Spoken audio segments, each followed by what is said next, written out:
don't have to tell you things are bad. Everybody knows things are bad. Everybody's out of work or scared of losing their job. The dollar buys a nickel's worth. Banks are going bust. Shopkeepers keep a gun under the counter. Punks are running wild in the street, and there's nobody anywhere who seems to know what to do, and there's no end to it.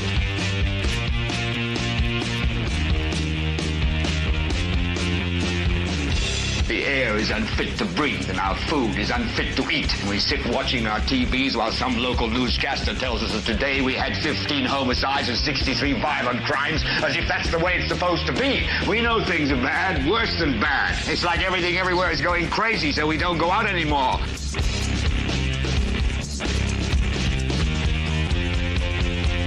We sit in the house, and slowly the world we're living in is getting smaller, and all we say is, please, at least leave us alone in our living rooms. Let me have my toaster and my TV and my steel-belted radios, and I won't say anything. Just leave us alone. Well, I'm not going to leave you alone. I want you to get mad.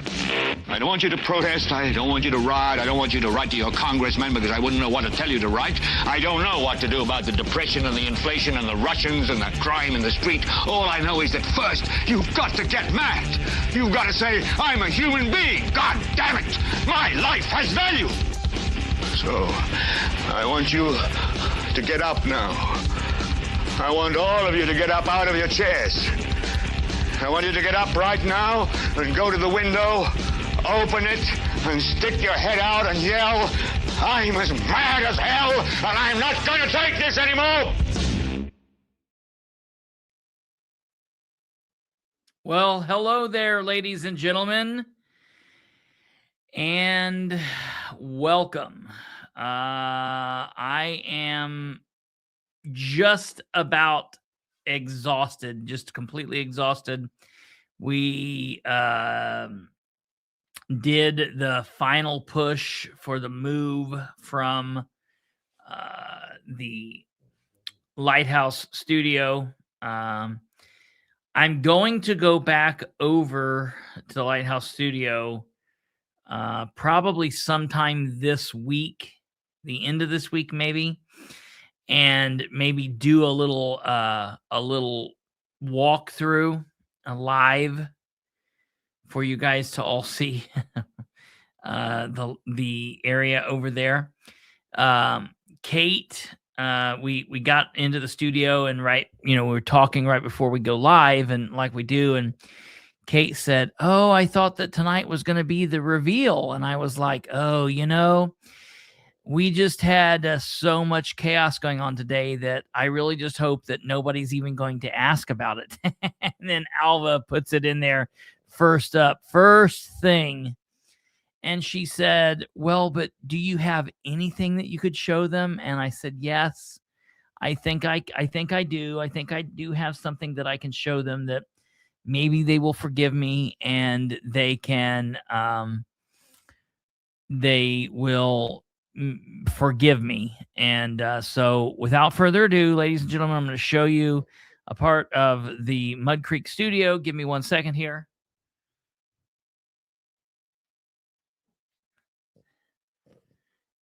Here. Let's hear if you have anything to snort there, Spot.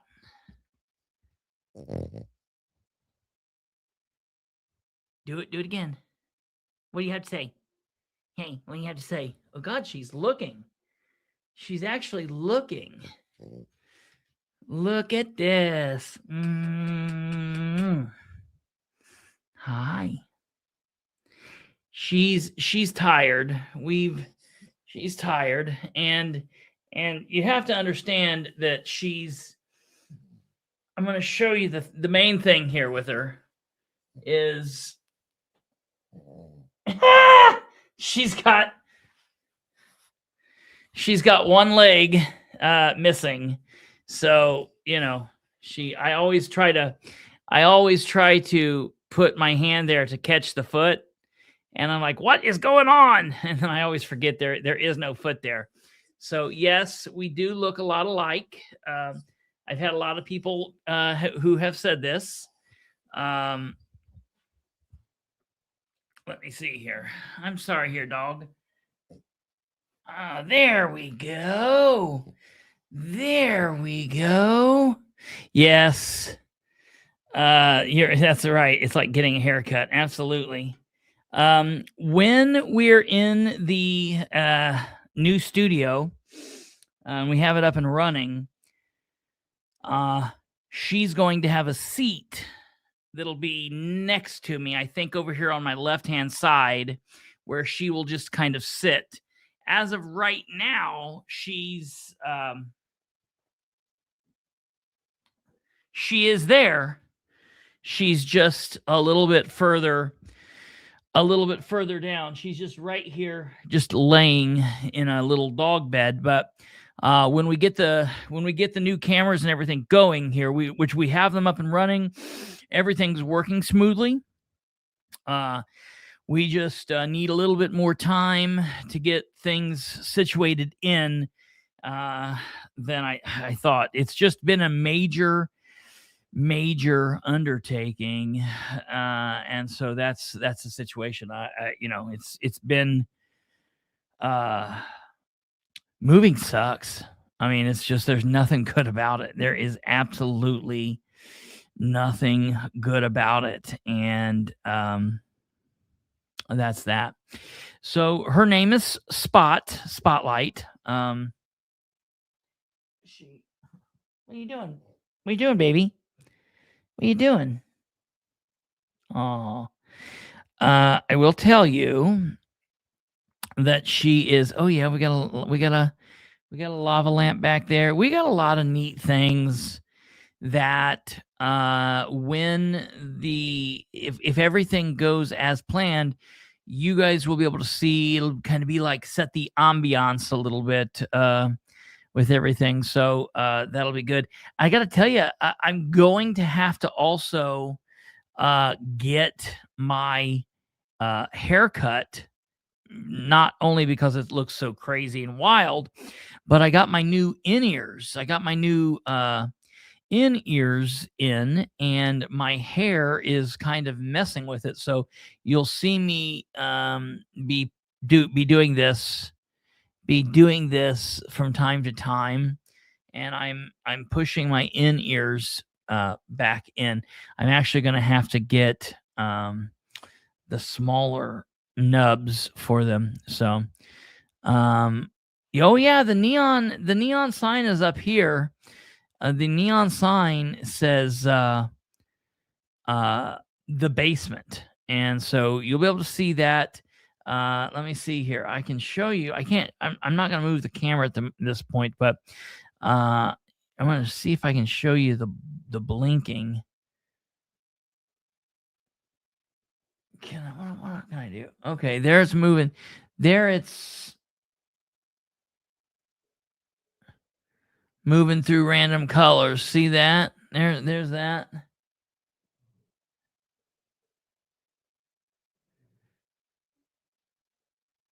I forget what I got to do to make it do.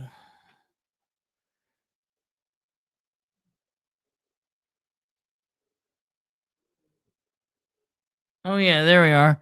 There it goes. So yeah, you'll be able to see it when we're in there. There it kind of it goes. It looks like I'm walking down like a little seedy area in Vegas, and now what the hell? Why did it do that? I didn't tell you to go off.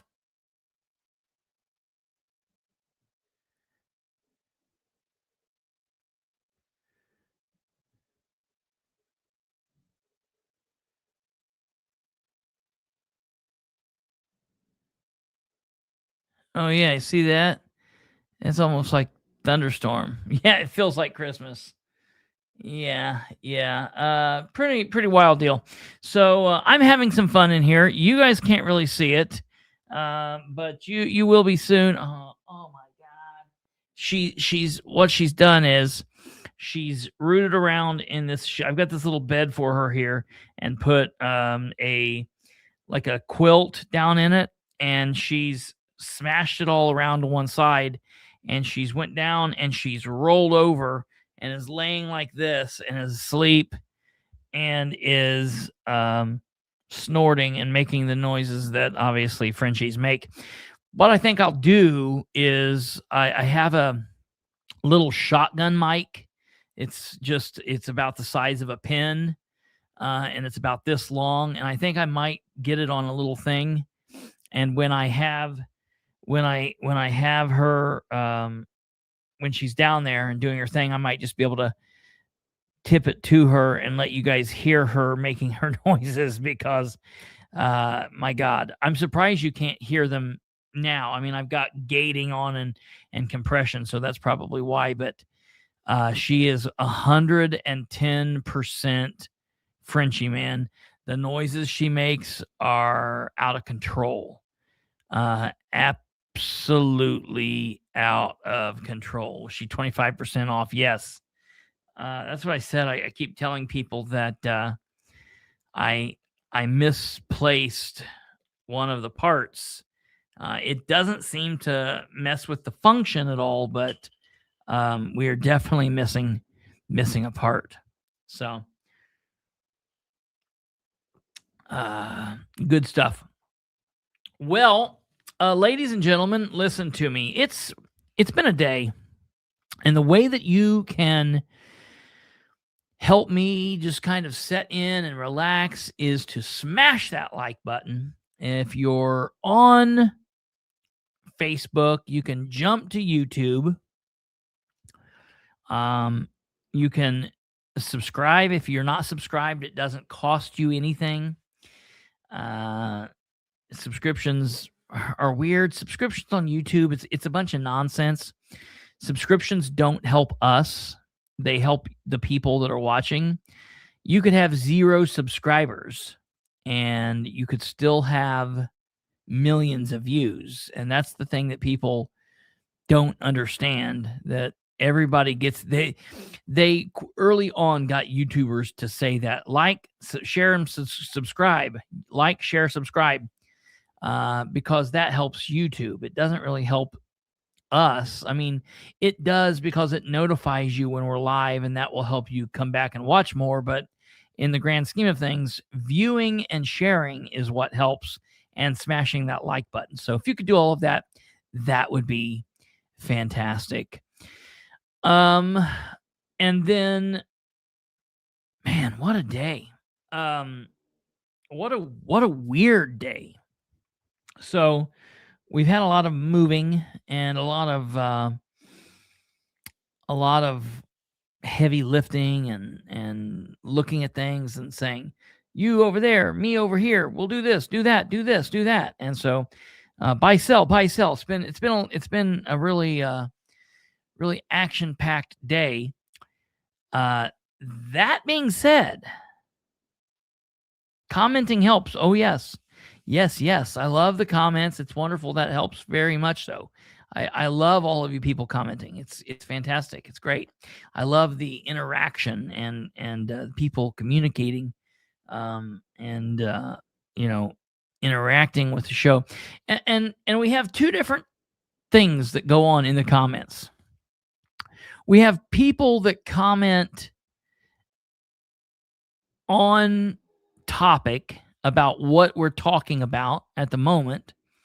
And then we have people who like to carry on their own side conversations that have absolutely nothing to do with the show. And I don't care either way. I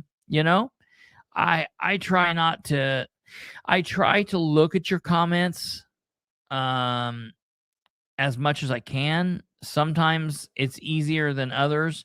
Sometimes I specifically try not to look at the comments because there's things that I'm trying to get out, and I'm not going to let you get me off topic. You know what I mean? But Kate does really well with putting up the comments that make sense with what we're talking about. And like Eric said, and he has said this before, it feels like we're kind of sitting around the kitchen talking about important stuff, or, sitting in the living room and just chatting. And that's one of the things that I like. Here's the thing, and this is just like, I do absolutely everything backwards from what an actual YouTuber does.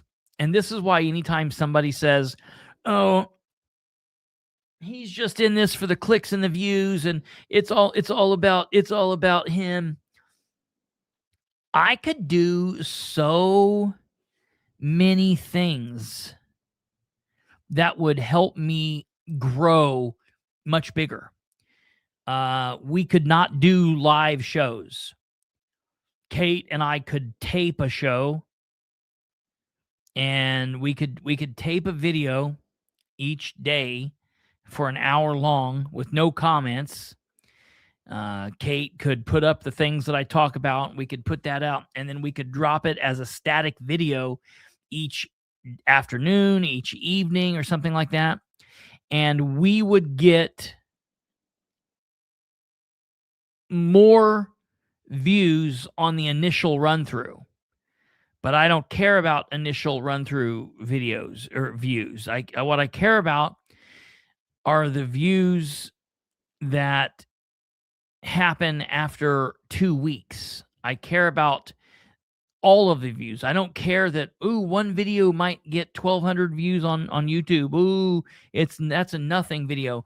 Yes, but you put all of the views together and all of the downloads and all the listens, and it's not about the number of people. It's about the message getting out there.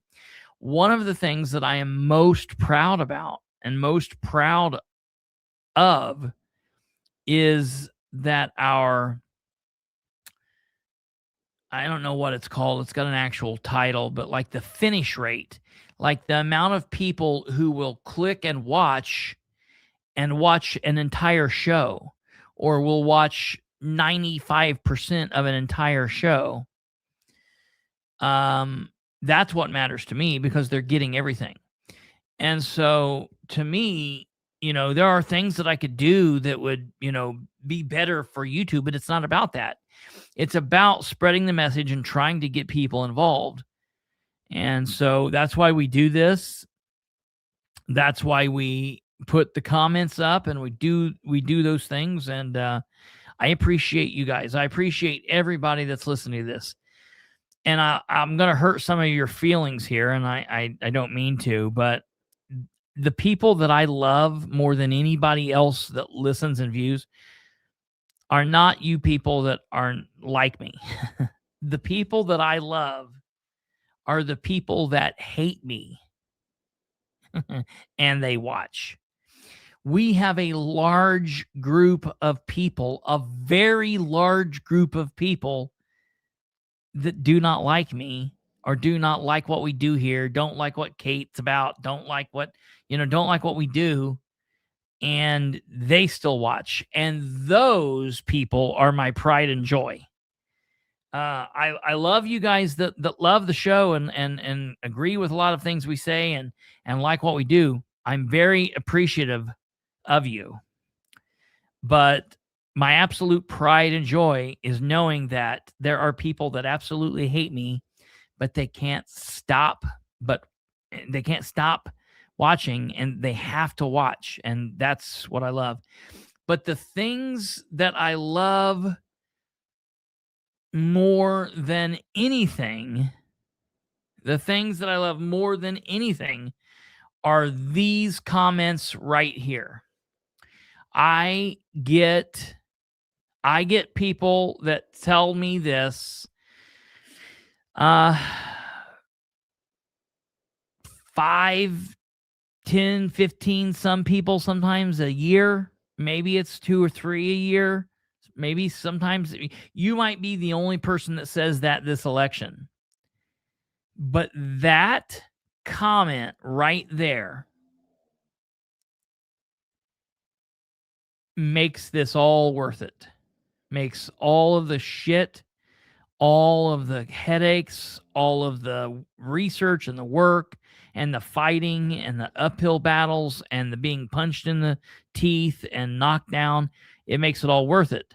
One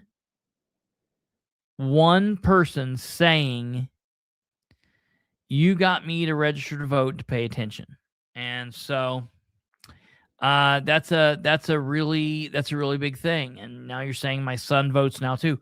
That's a really, really big. So I appreciate that, and we play the show in the shop while working on equipment. I mean, that is awesome. I really, really appreciate that, and I really like hearing that. And so, that's a big thing. Hey, while we're talking about that, and I'm going to probably do this every night until the end, registration for voter registration is almost up, ladies and gentlemen.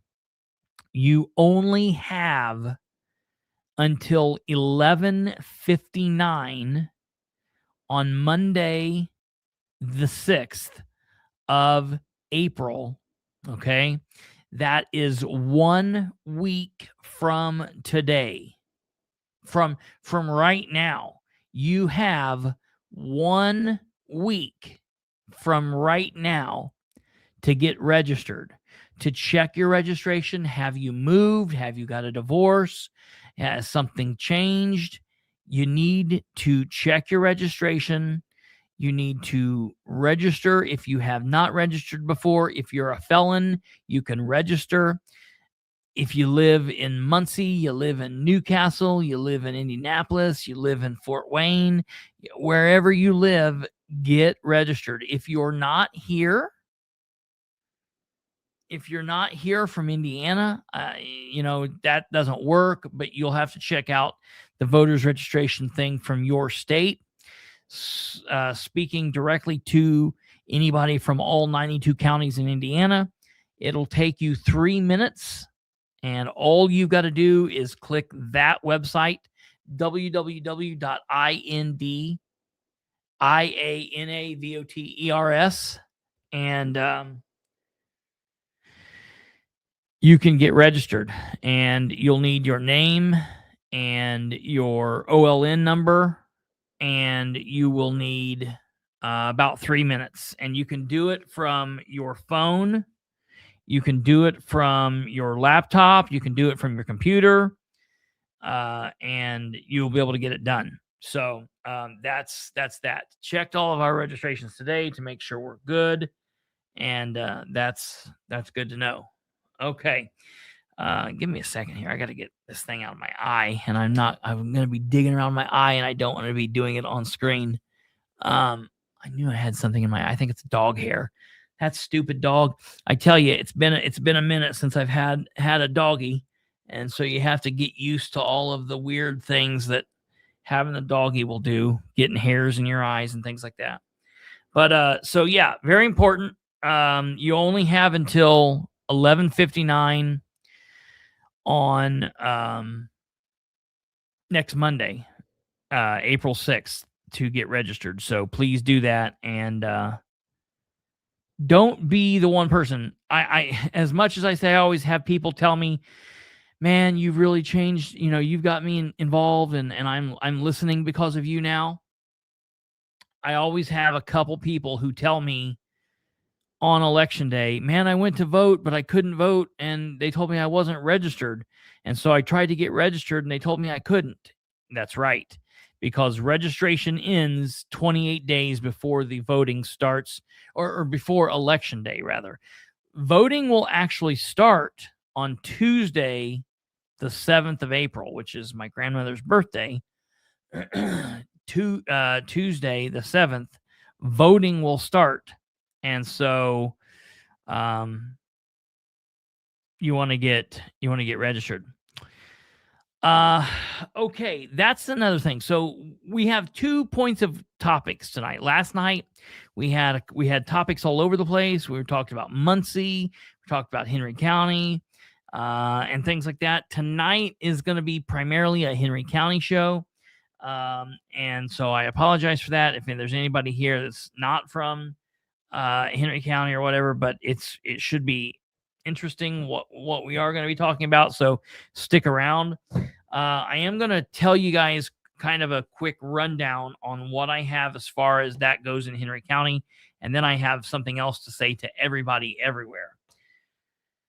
So as far as what you're asking about, Jenna,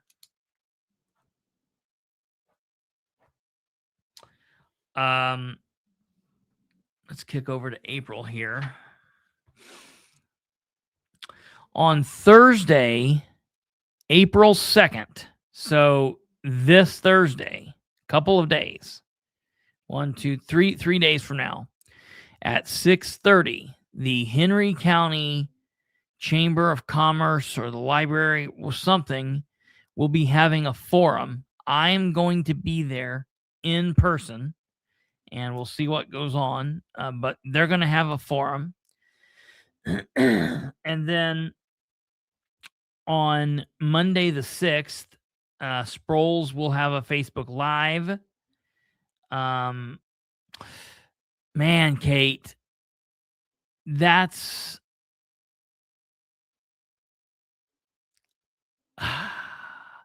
gonna screw up what our plan was, because that I have a city council meeting that night. So what we'll probably have to do is I will monitor it and be commenting, and we can tell everybody to comment, but then we'll just have to play it like on Tuesday or whatever. But then for the other two, we can do it. We'll figure it out one way or another. Not a whole lot, Felicia. We're just getting started. But then John Sproles is apparently going to have 3 Facebook Live events: Monday the 6th, Monday the 13th, and Monday the 20th at 6 p.m. Kate and I kind of believe that he's going to get pummeled in the first event, and then he probably won't do a second and third. We'll just have to see. I don't know. Part of me makes me think that he won't, but then part of me thinks that he is that much of a egomaniacal kind of freak that he just says, screw it, I'll do it. I don't know. So that's that. And yes, Jenna, I am going to try to do my best to live stream that event and see what goes on. I don't know how well. I think that building is kind of bad for being able to get out and get any kind of thing. So I might have to just record it and then air it in a static video. Either way, you'll be able to see it. And I think I'm going to probably do that and just not mess around with going live. I might be able to get somebody to do a test for me. I'll let you guys know. I'll let you guys know on Wednesday what's going to happen for sure, but we'll keep you posted. Before we get into the Randy Howard stuff and the Sproul stuff and that shit show of a race, we'll cover this topic first. This is what I would call, show up. Listen, it's open to the public. Everybody who can come out and be there, they need to come out and be there. And so I think that would be good.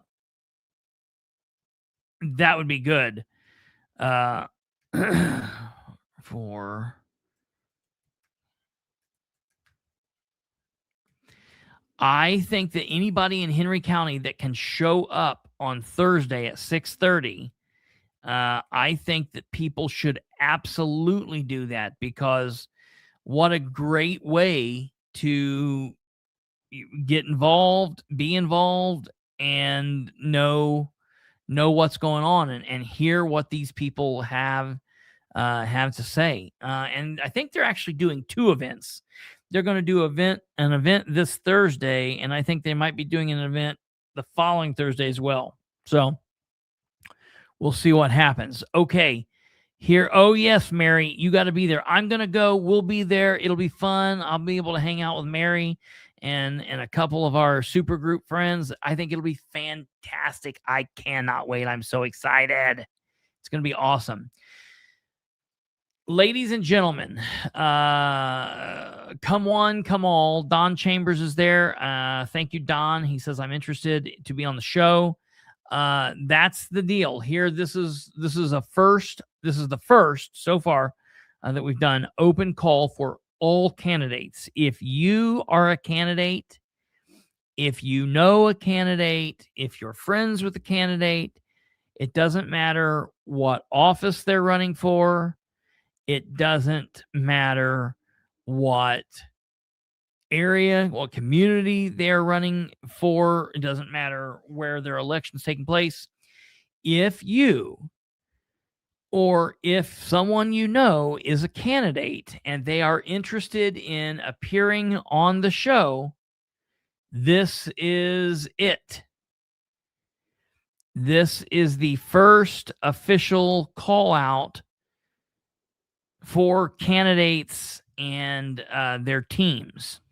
What I'm going to tell you is, let me look and see here. What hopefully we can do is to have people start contacting me. You can get a hold of me, get a hold of Kate. You can call or text. I would prefer a text, just because it would help to keep it. Okay, I would prefer that. I would also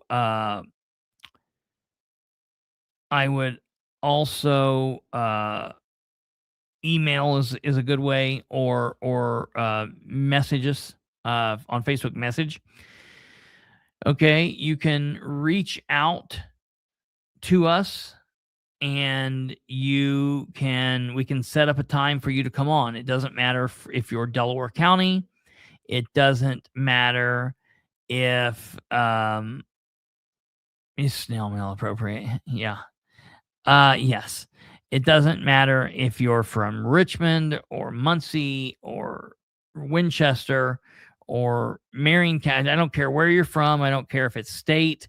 I don't care if it's county. If you and all of your opponents are on, great. If there's only one candidate out of everybody, it doesn't matter.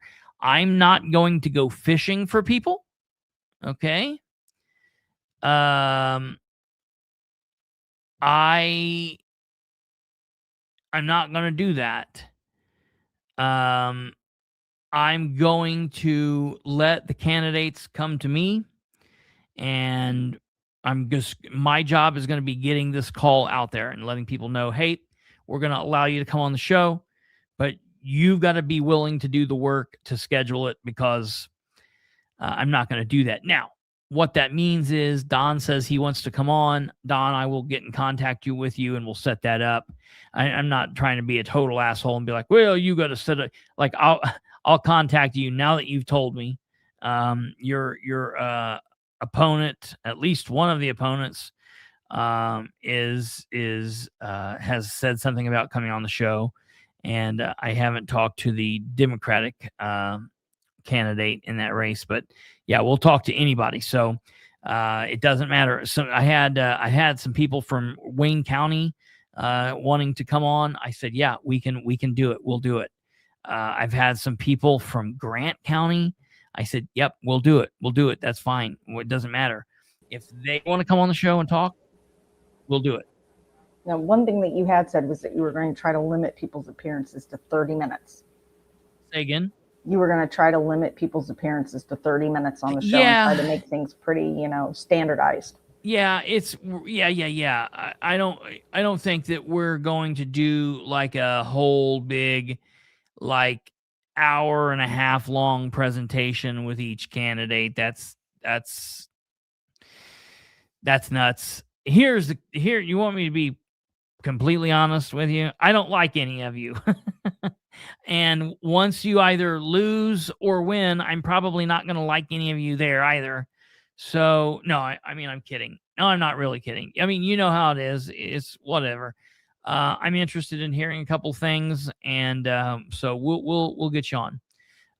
And Shane Shears, the official mayor of Knightstown, he wants to come on. We will get you on, buddy. I promise. We will get you on. And I know that you're talking about Carla Gorman, but you had also mentioned about coming on too, and I will work that out with you, Shane. I promise we will get something worked out with you. So that's the open call, and I just wanted to let everybody know that we talked about that a little bit last night. but I wanted to make sure that people were aware because I talked about that kind of at the end of the show last night after kind of a long show. So I wanted to let everybody know like where we stood on that.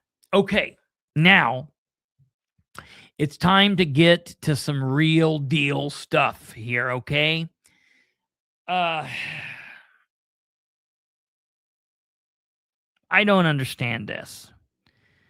I was kind of talking about this last night when I was talking about the public's responsibility to engage in politics and to spread information, but not to spread misinformation. You know, we get so much of that. The mainstream media, they like to do their thing. The mainstream media, that's as good a close to Trump as I can do. I don't do a Trump, but it is what it is. You know, there's so much garbage out there that specifically when we people, just human beings, citizens, are talking to one another about what's going on, specifically at the local level in our towns and our cities and our counties, and then at the state level, you know, in the districts or whatever. There's so much trash. We don't need to be adding to the trash. Don't throw in little bits and pieces and bobs of information that you think, that you wish were true, that you would like to see come true. You can't do that. You got to stick to just what is truthful. Now, you can share your opinion if you are so inclined to do so, but you've got to make sure that people are aware that it's your opinion. Okay? I do literally everything I can. The only thing I haven't done is tattooed it on my forehead and post it up here and a never-ending thing. I'm not a journalist. We're not trying to be journalists here. I'm an opinion guy. We deal in a lot of factual information. We bring you information in a lot of cases that would be similar to journalist. Okay? We give you as much factual information as we possibly can. And then I butter my opinion all over that. Lenny. Yes, sir, you're right. So we, as the public, have an opinion, and it's fine for us to push that opinion out.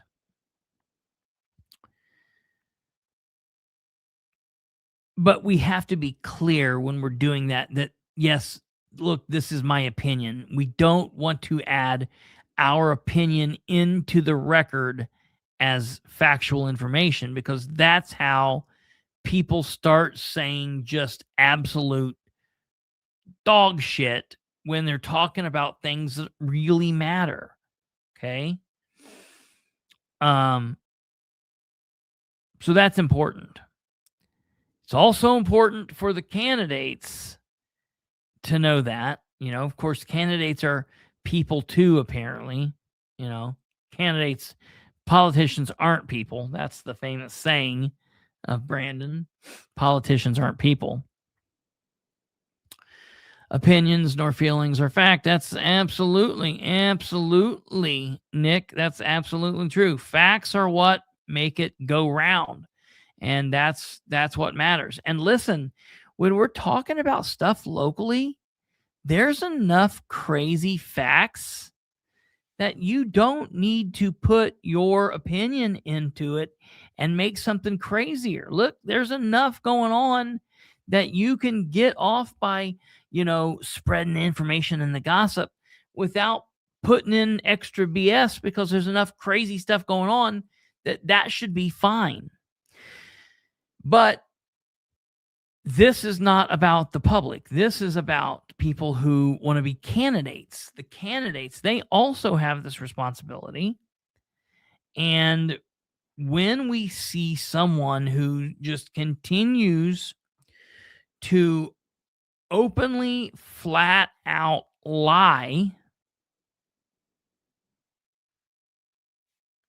not even like,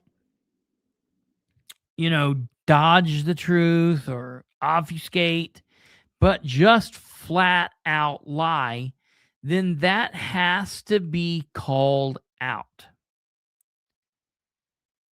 Okay? Now, everybody, Lenny, everybody. Okay. Now, I want to play a little bit of a clip here for you, and I want you guys to listen to what's being said here. This is very important. What we're hearing here. Let me get this pulled up here, and I'm gonna use Kate's timeline here, and I appreciate Kate's timestamps that she sent me today. And we're I gotta pause this. There we go.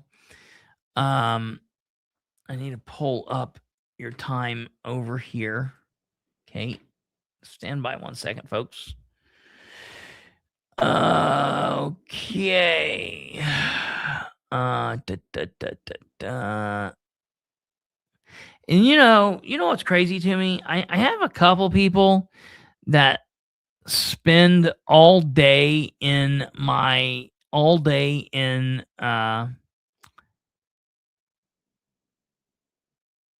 message box asking me little questions. And I one of these days I feel like I am gonna name drop these people, but I still don't. But they stay in my inbox asking me these questions, and I'm just like, if you would watch the show, you would get these answers, and then you wouldn't have to be messaging me all day over and over. It's total madness. No, it's total madness though. Thank you. Okay, I'm going over there. Click that total madness. Yes, I see that. Thank you. That, yeah, I just happened to see that. That was beautiful. Total madness. Who one of, if you think about conversations that you and I've had, you and I've talked about who one of these people are. It would be in the realm of like a brother-in-law or ex-brother-in-law or something.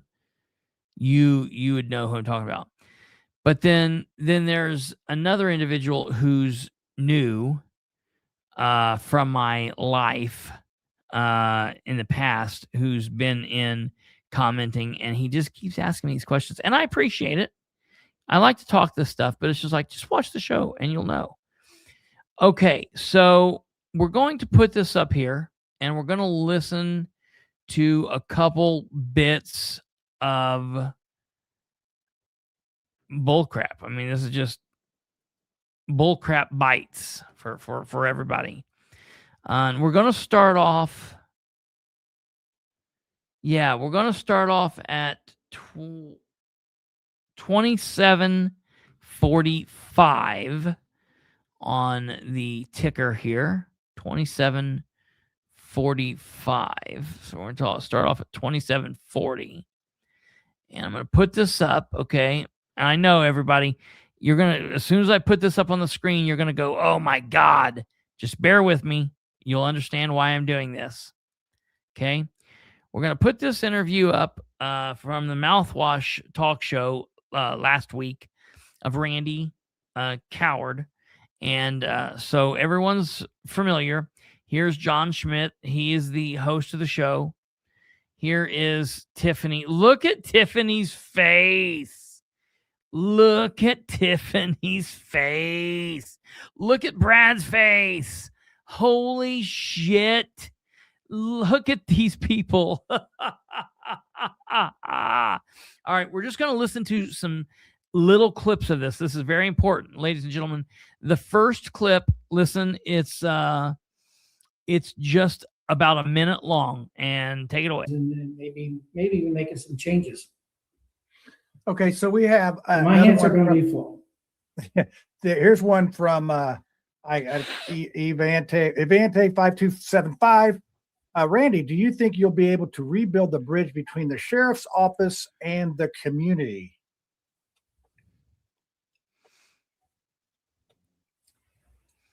I think it's going to take some work. I think absolutely. I think with good, strong leadership and some good community programs, I think that can happen. For anybody to say there's not been in certain circles a we versus them mentality that's developed, it's there, and there's no doubt about it. And but there is certain circles where that don't exist, but there's work to be done, without a doubt. So here's now, is the current sheriff running again? All right, I'm confused on the timestamps already. So you have. I got it up on the other screen. I'm listening to it right now. Kind of. Okay. Because you had marked the training staff at the Indiana Law Enforcement Academy at 2745. So 2714. Okay, 2714. Okay, here we go. We'll try that again. What's going on with the road, with my supervisors on the road, and my job is to lead, guide, direct, and inspire these guys. Mouthwashes. What? Are you on our feed of it or mouthwash? I'm on mouthwash. Go to ours. I pulled them all out. Okay. That's the difference. why that's like that then. Okay. Yeah. Give me 1 second here. Okay. That makes sense then. Okay. Sorry, folks. I apologize. I should have specified which video I was pulling them off of. Yeah, that was, well, I just went to there because I knew that I talked through a lot of it. So that's. Sorry. No, it's all right. Give me a You second. pick up here. the pertinent part without talking through it. What? You didn't talk through the important part. Okay. The thing we need to hear. Yeah, yeah, that's good. What number is it? Do you know? 626. Oh, I got it. 626. Okay.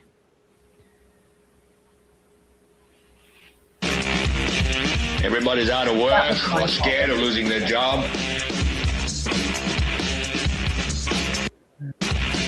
The dollar buys a nickel's worth. Banks are going bust. Shop. Okay. Well, we'll try this again here, folks. And so now, if I go to 2745, will that work, or the other time? Go to 2714 because it starts out with her question Okay. and not just his response. Okay. All right. We will try this again. Here we go.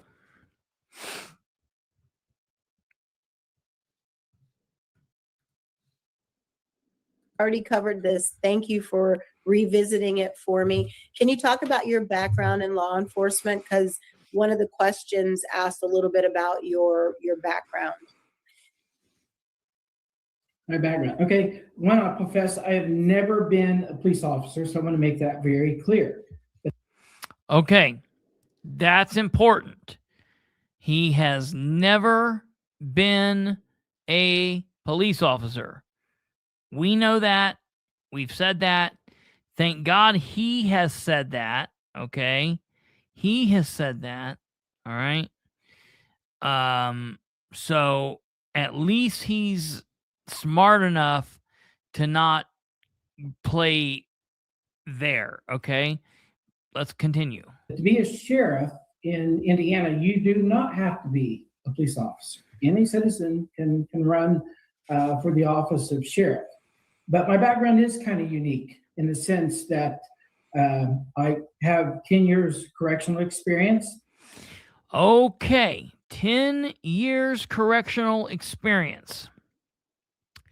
One of the things that happens when the third panelist comes in is, and it was beautiful what she did.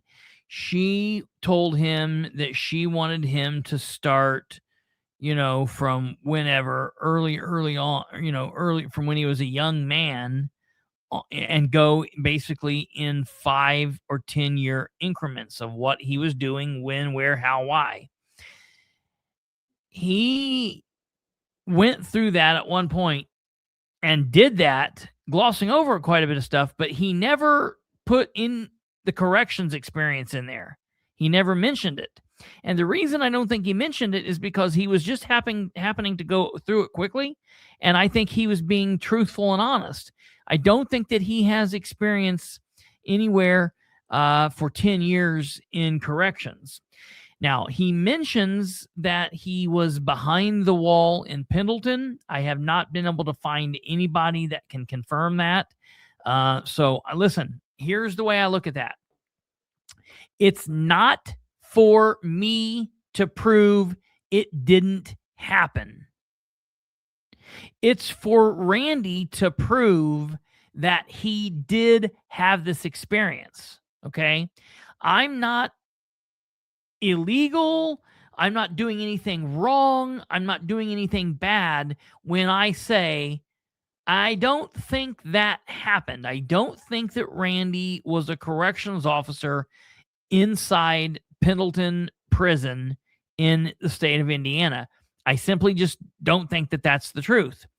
If he was a corrections officer for 10 years, that should be very easy for him to be able to prove. Okay? He should absolutely have pay stubs, possibly. He should have, there should be documentation. Okay? Just clearly, he should be able to prove that. It's not difficult. Okay? And so that's that. Now, I'm still working on Pendleton. Now, he also said that he did serving time as a corrections officer in some capacity at Westville or Westfield, one or the other, Westville work release. And I have called up there, and they have no record of him serving as a CO or a trainer up there. And again, Randy, listen to me, sir. It's not for me to prove you didn't do it. It's for you to prove you did. And listen, because here's what Randy says. Randy says, I don't owe Christopher Bilbrey anything. I don't owe him my background. I don't have. No, you are right. You don't owe me a damn thing. I'm not the person voting or not voting for you. Here's who you owe this information to. You owe this information to your community. You owe this to the citizens of Winchester, the citizens of Newcastle, and the citizens of Henry County. Okay? That's who you owe it to. I'm talking about this because I have a platform. And I know that you don't like this, but people watch. And so when I talk about this, if I'm wrong, your response isn't, well, he's wrong and I don't have to prove anything. You do have to prove it.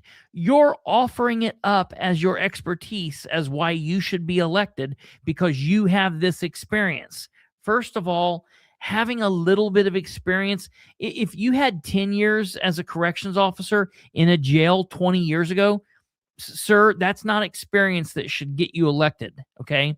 First of all, if you were a police officer for 10 years, 20 years ago, I almost think that doesn't make you eligible to be a sheriff because law enforcement changes so much, so quickly, year to year, that your experience that you had, if there was a law enforcement officer that was a law enforcement officer 10 years ago, it's a whole new world today, okay?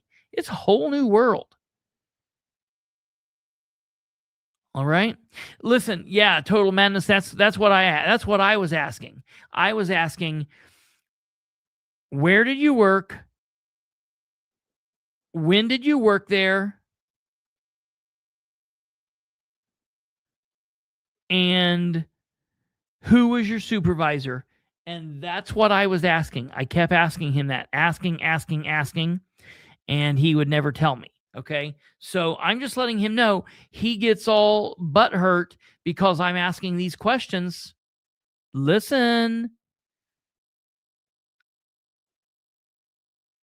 Randy, that's what being a candidate is. Okay. Here we go. I've trained a lot of police officers over the years.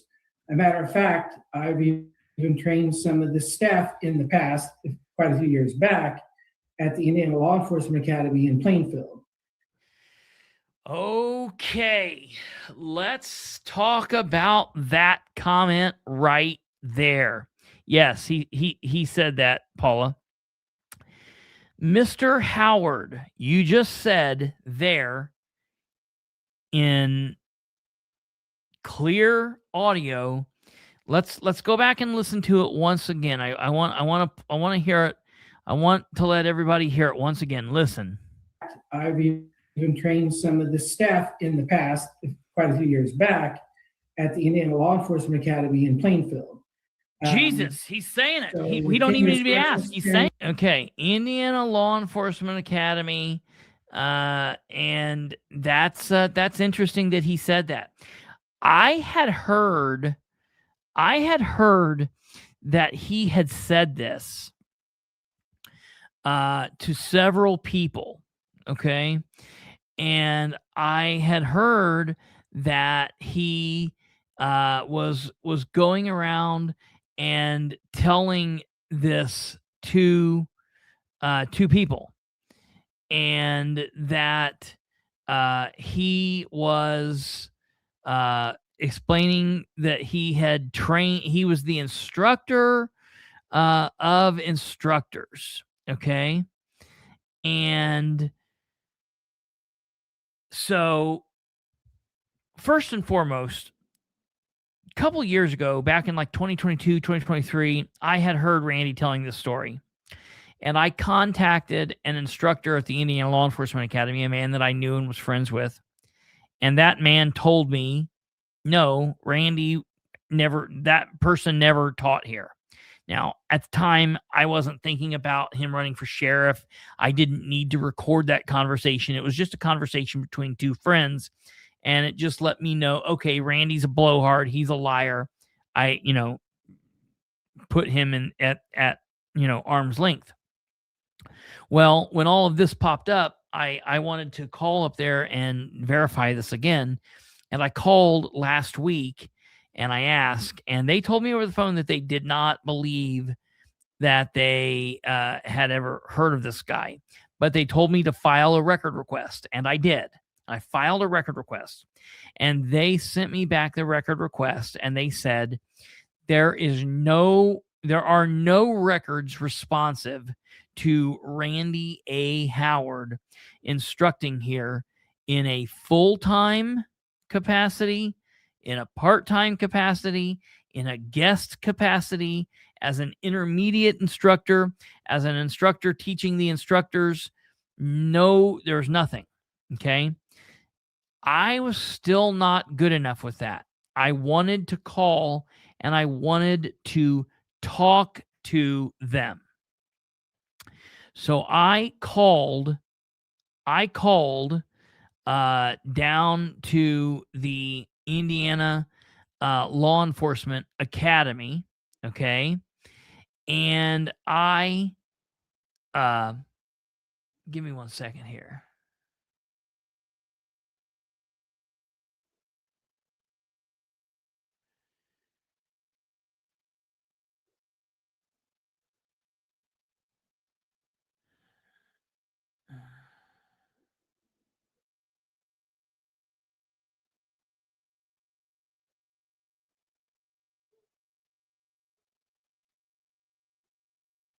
Okay. I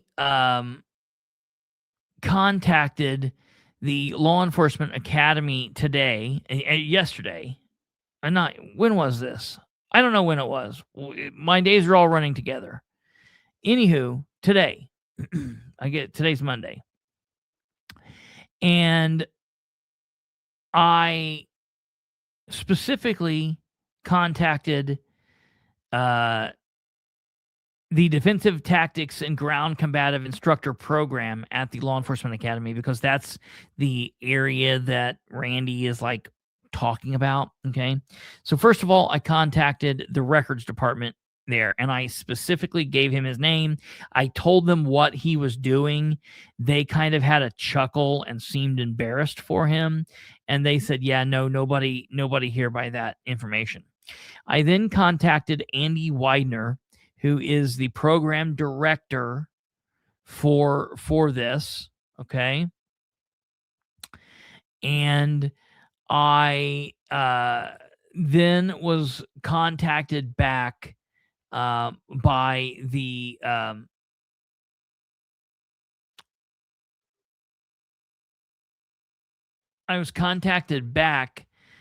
by Tim Dowdy, I believe.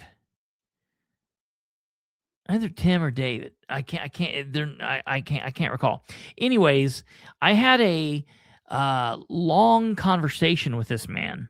We talked on the phone for probably 10 minutes, and he told me how long he had been down there, and that in his time, they had never had Randy Howard come in and instruct the instructors. He had never been responsible for teaching the police officers, and that's just not something that he ever did. Okay, that they ever had him do. It's not something that they do. They have their own instructors that are their staff instructors. And then what happens is the police officers that go through ILEA and then go back to work all over the state of Indiana, they are working, and then some of them go back to the academy and become instructors. They go through instructor development, and these police officers, a Muncie City police officer, might become an instructor for EVOC, emergency vehicle operations. You might have one that becomes a defensive tactics instructor. And the reason they do that is so they can then go back to their departments and help their departments learn new things and to teach the new guys. And sometimes they get called down to the academy to help instruct. That happens, okay? They don't just have weirdos off the street come in and teach them how to handle a stick. That just doesn't happen. He said every now and then they might have an outside group come in, but when they do, that outside group is somebody that has an actual licensed certification from law enforcement trained facilities that's connected with ILEA. And we all know that Randy says that he has no licensure for his certifications. There are no numbers. He does not have any actual professional certification. He's not part of any group. Let me explain to you the types of groups that they have brought in that have not been law enforcement specific. Like, for example, they have brought in the people for ASP, ASP. That's a manufacturer name of the expandable baton. They have a certified instructor from that company come in. They've also had the Hoist Gracie, the Gracie family. They have had those individuals come in. Okay. They're not having Dudley Do-Right from the Dudley Do-Right Dojo and Hot Dog Emporium coming in to say, hey, size matters. Look at my big stick. This is how you handle my big stick. They just aren't doing that down there, okay? Randy, here again, sir, the results are in. You have never instructed anyone at the law enforcement academy. Well, Amy Bell, that's a very good question, because I don't think that stops him from being a sheriff. I think what that stops him from doing is that would technically stop him from having arrest power. It would stop him from being able to carry a gun. It would stop him from being able to drive a police car, a county-issued police car. So I guess he would or could be an administrative sheriff only, meaning that he could drive there at the speed limit and go into his office and do paperwork and then go home and, like, maybe, not be, subject to ongoing investigations, I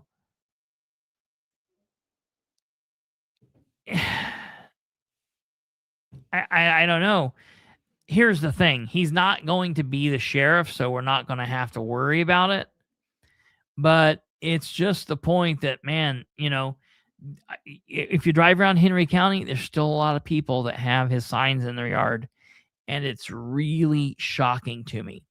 I want to pull this up here really quickly before we move on. And I want you guys to see this. And listen, there might be people who say, why are you beating this man up? Why are you going this hard on this guy? Because he's running around faking lawsuits and yelling at people and blocking people. And, he literally every day tells someone that he is going to sue me and I am in the wrong. Well, let me tell you, all I'm doing is preparing my defense. Okay. That's all I'm doing.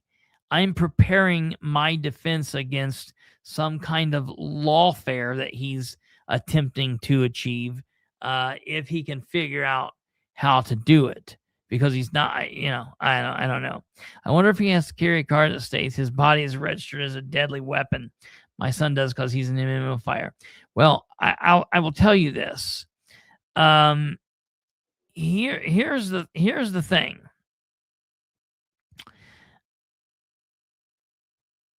I'm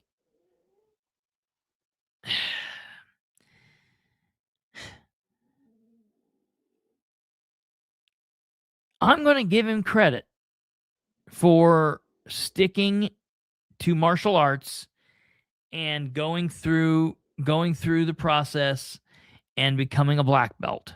Okay. I was talking to somebody the other day and they said it's kind of like becoming an Eagle Scout. Okay.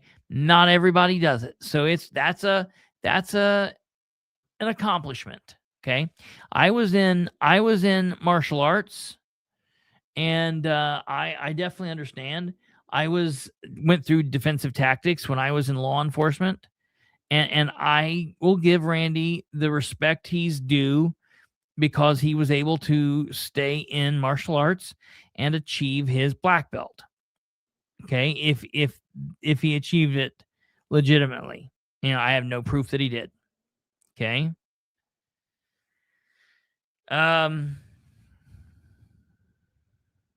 Yes. That is right, Nicholas. That's 1000%. You are right. Once again, that wasn't something that Randy has ever taught. So that's that. But I want to show you guys this because I think that this is very interesting. Let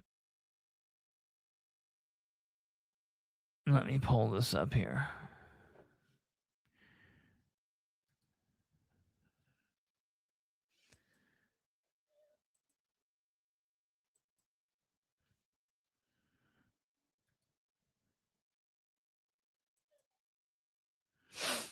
Okay, this is from the Indiana Law Enforcement Academy.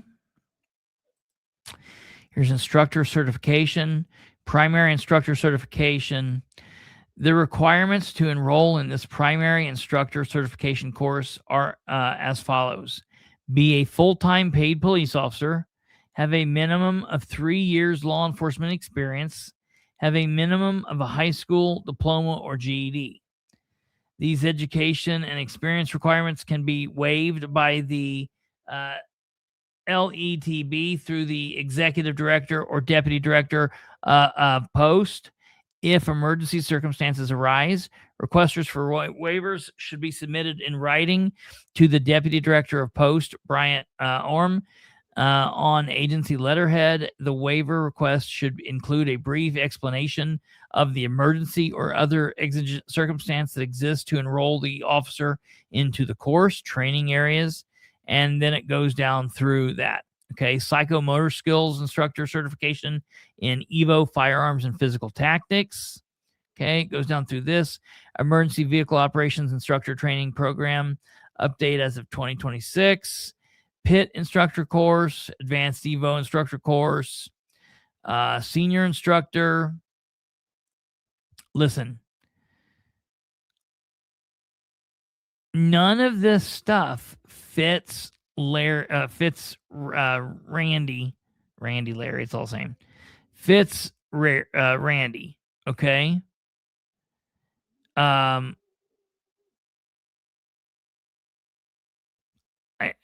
just, the point of the matter here is Randy's out here saying things, and this is why it's important, because there are people that believe Randy when he's out here doing this.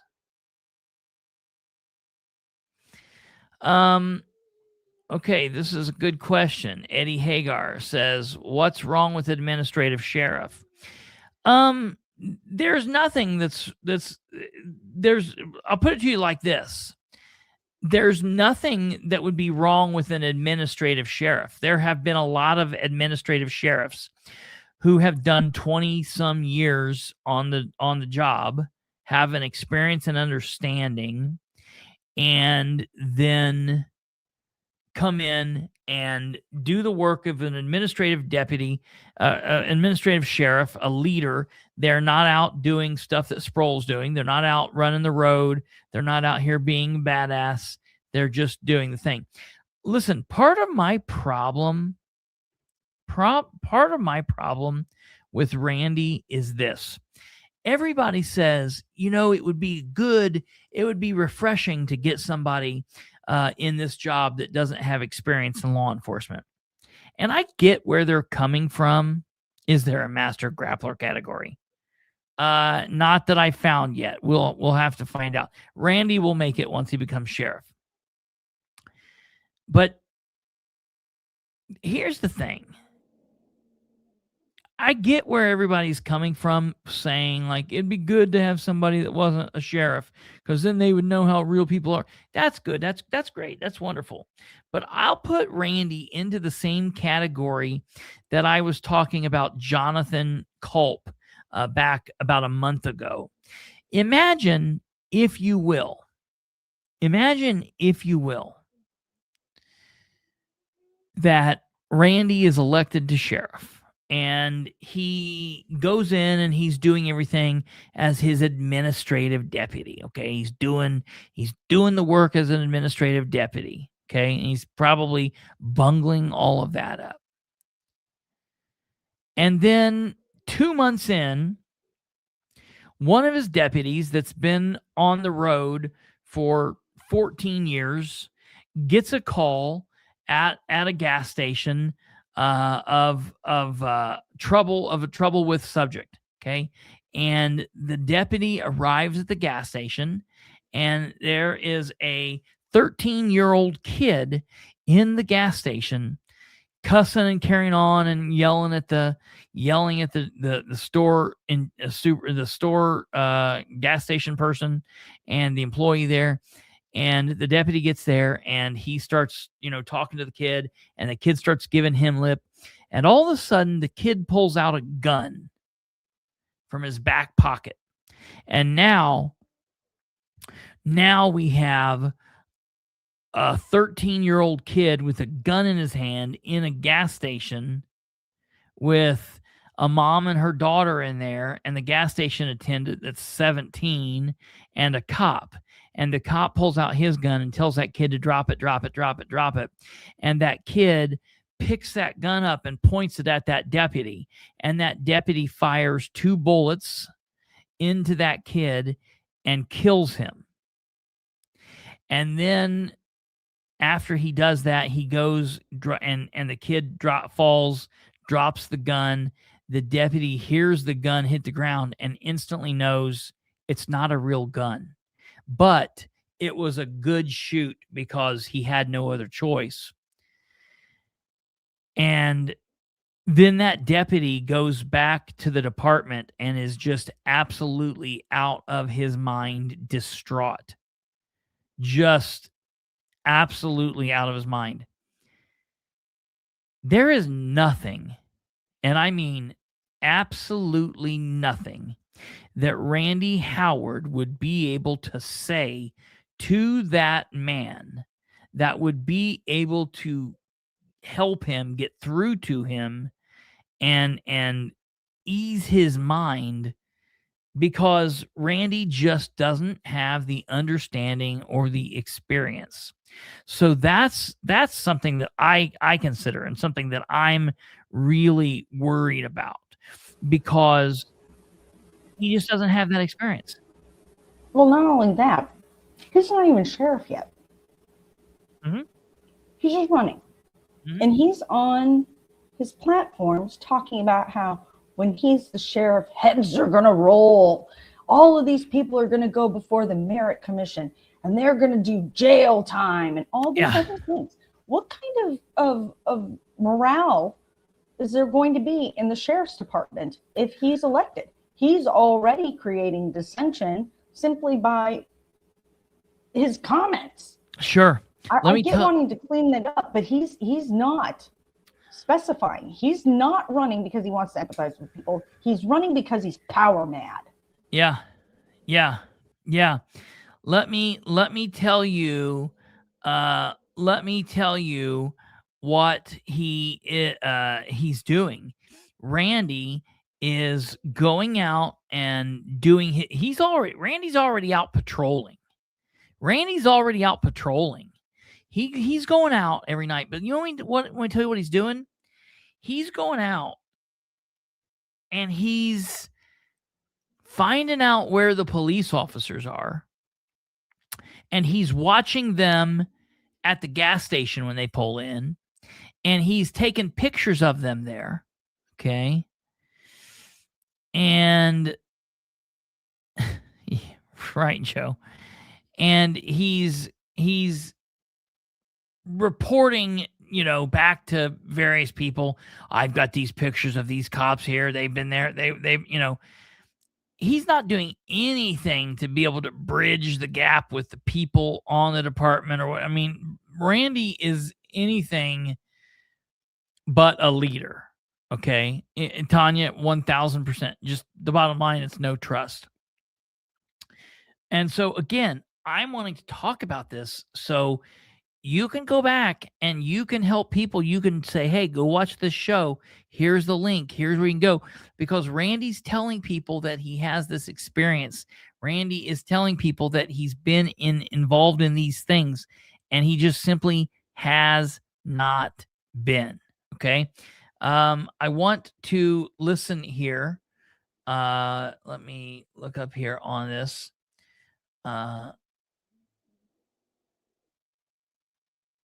Okay. I want to listen to this here just briefly.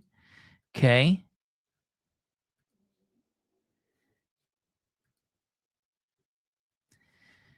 And this next segment is at 1:13.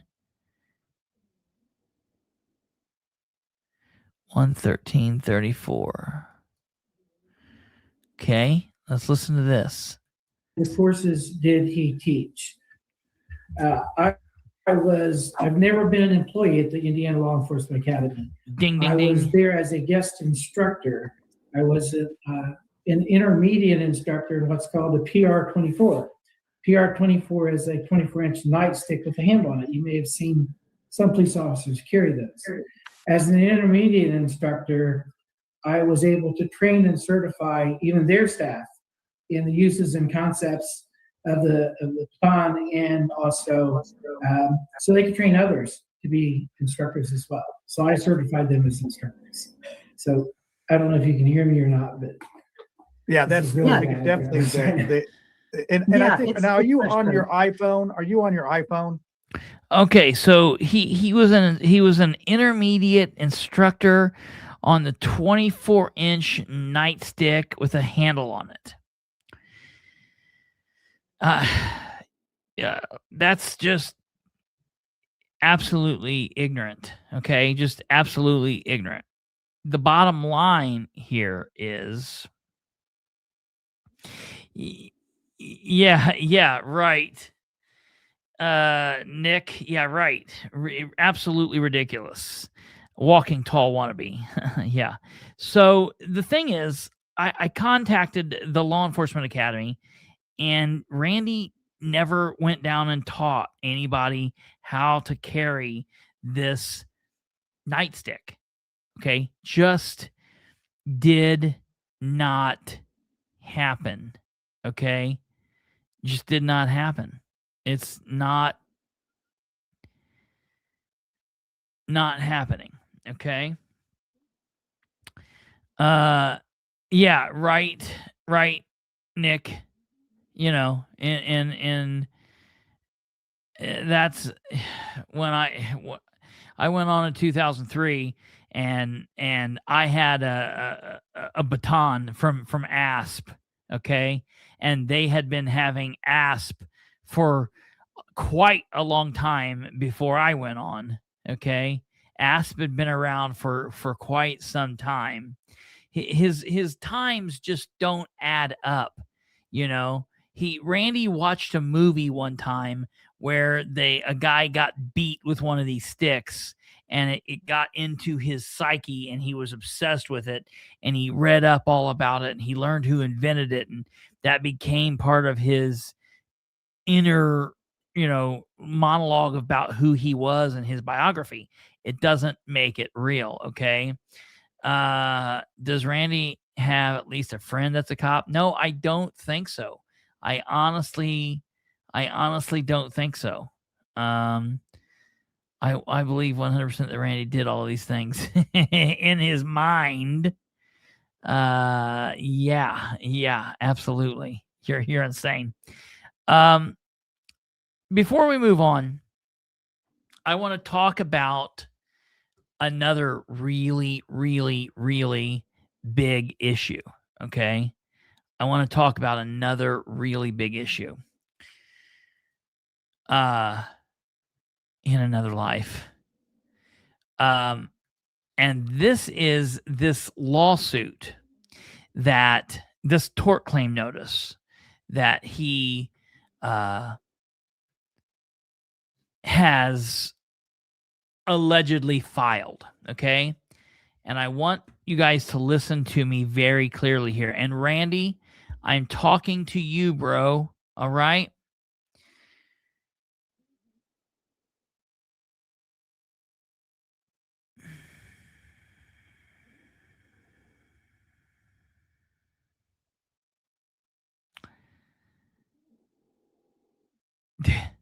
I can't even, it's nuts. So on Friday, WIBC started running a story. Jeanette Cruz was running a story that Randy Howard had filed a tort claim notice. It was just another in a long line of issues for the sheriff. Everybody knows how I feel about Sproles. Listen, Sproles and Randy are two sides of the same defective coin. Two sides of the same defective coin. One is not better than the other. One is not worse than the other. They're both just broken. They're both just defective. And Henry County will be better off the day that both of them are not involved in any of this. Okay? So WIBC ran the story that he had filed this tort claim notice. And I specifically noticed that Jeanette Cruz had quoted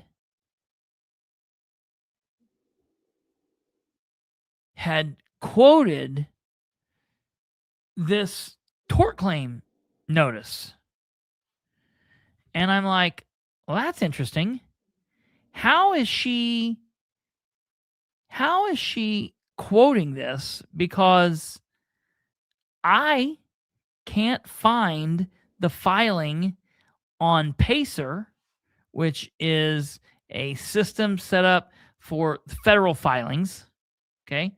So he didn't file this in the Southern District of Indiana in Indianapolis. He did not file this on the federal level. Okay. I didn't just go with Pacer today. Today I contacted the federal court. Okay. And guess what? There's no filing. Just no filing, period. But I didn't leave it there. I also contacted the Henry County Clerk's office. Producer Kate contacted the Henry County Auditor's office. And both the Auditor's office, which is the Auditor's office is the elected auditor, and part of their role is they are the secretary for the commissioners, secretary for the council. The Auditor's office was not aware of any tort claim notice. The clerk's office was not aware of any tort claim notice. And producer Kate did one thing better than even that. She reached out to the reporter, Jeanette Cruz, and she asked how she obtained this copy. And Jeanette said Randy gave it to her.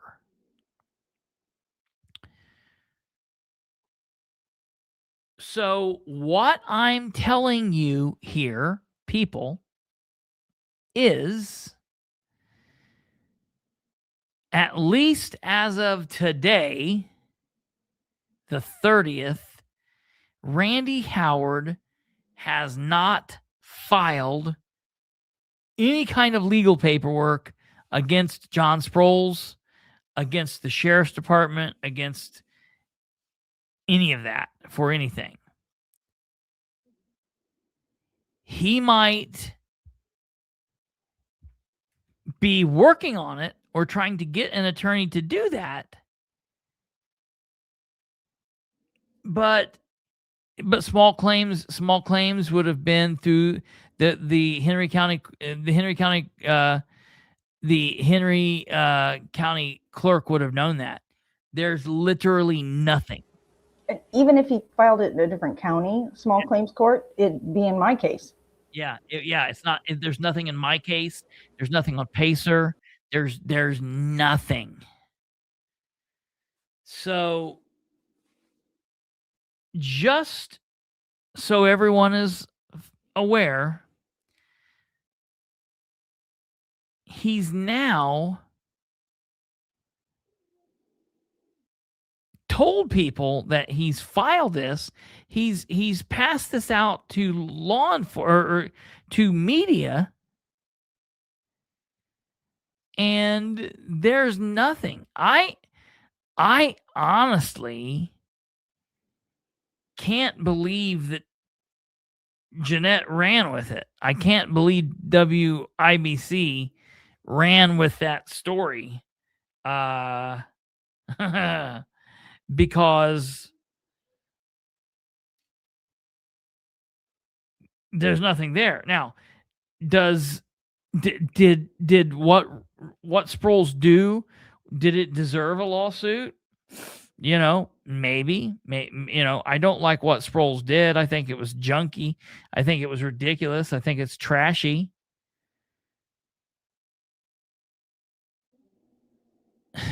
But he's running for sheriff allegedly. And here he is suing the county, which is just nutso.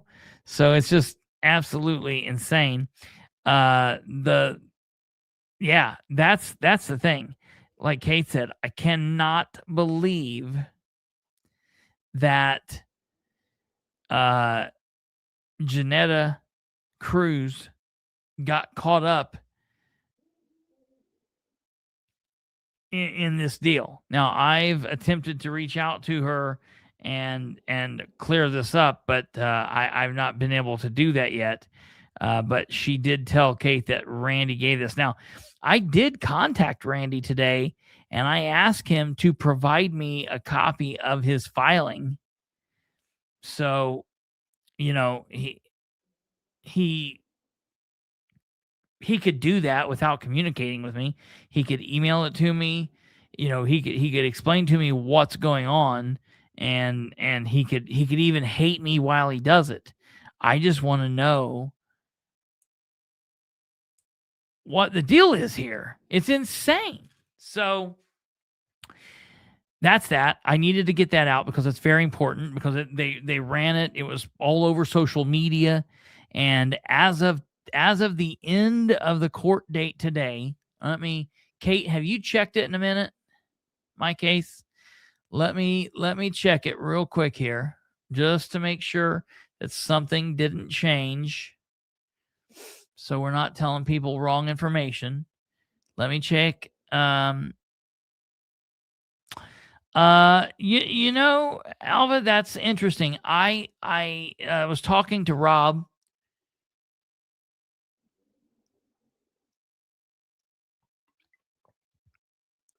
on Sunday about I don't see anything under Randy's name and I checked under Sproles too. Okay. And there's nothing under either one. So yeah, it's not there. Yeah. Now the notice of tort wouldn't be in my case. No, but the spoliation notice would be in the county's hands. Yeah. And I did send a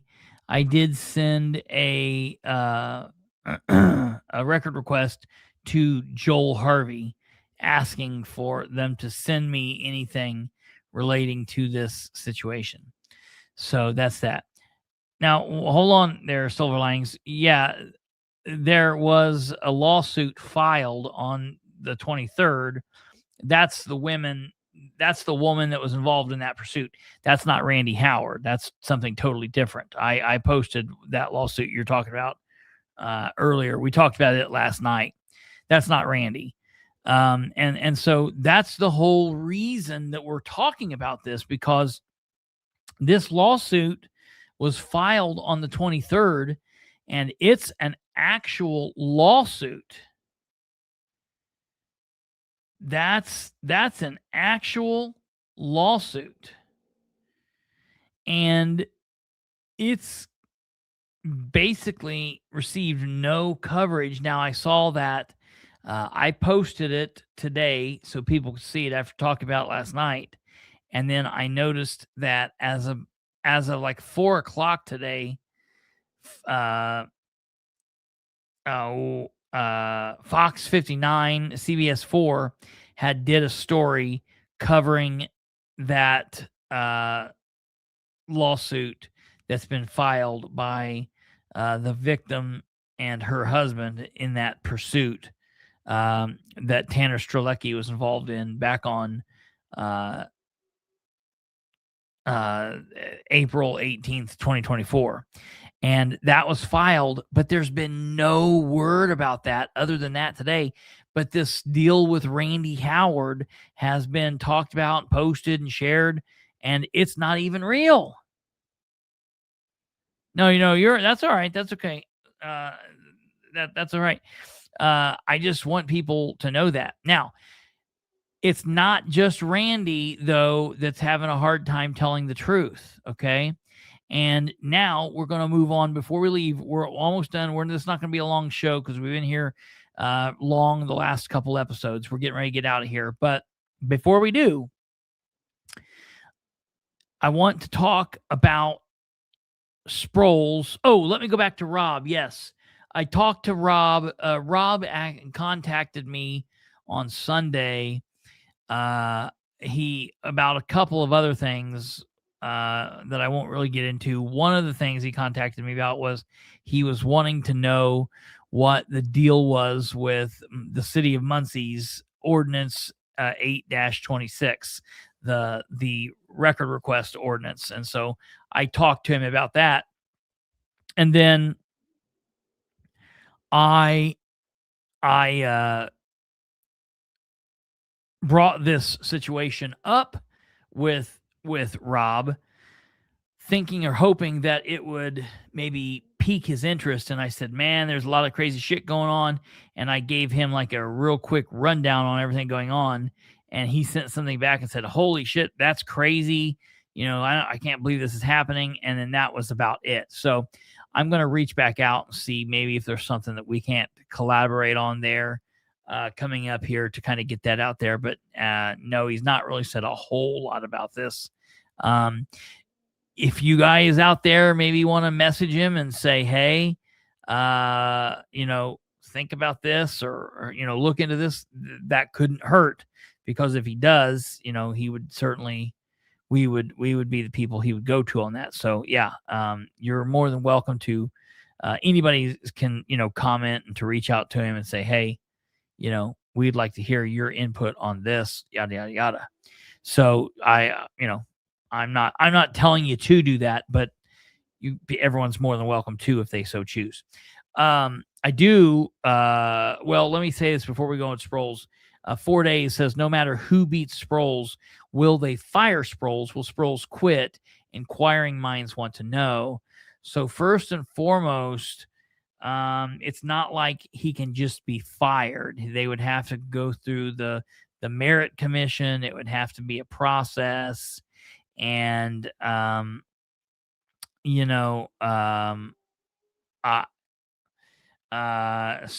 who knows? Now, I don't know if Sproles' ego could take going back to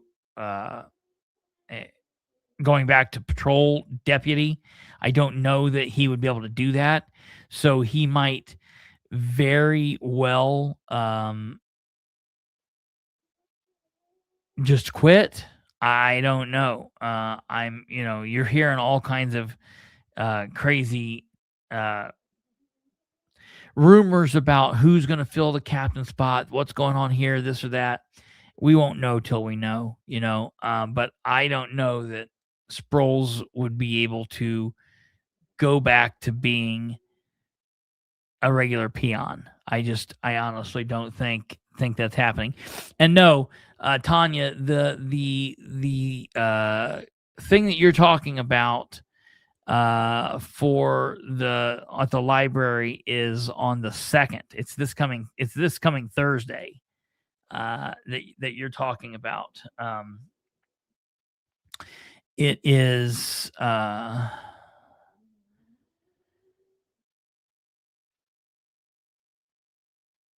there's one on the 2nd, and that the thing that's on the 2nd is for let's see here. You are invited. Henry County GOP Candidate Forum, Thursday, April 2nd, 6:30 to 8 p.m. Newcastle Henry County Public Library Auditorium. All pre-primary county level candidates in attendance will be recognized. Those with contested races will speak. Free entry, family friendly, open to all. And then there will be the next week or two after that will then be the congressional, like the Indiana State State House, Indiana State Senate, those type of races. So that'll be that. We'll have to find out when that is too. But no, so going back here, I this is very important because we talked about this the other day, and then nothing has come of this. And it's very important that we go back and we hit on this, because it's not just Randy Howard that's doing crazy shit.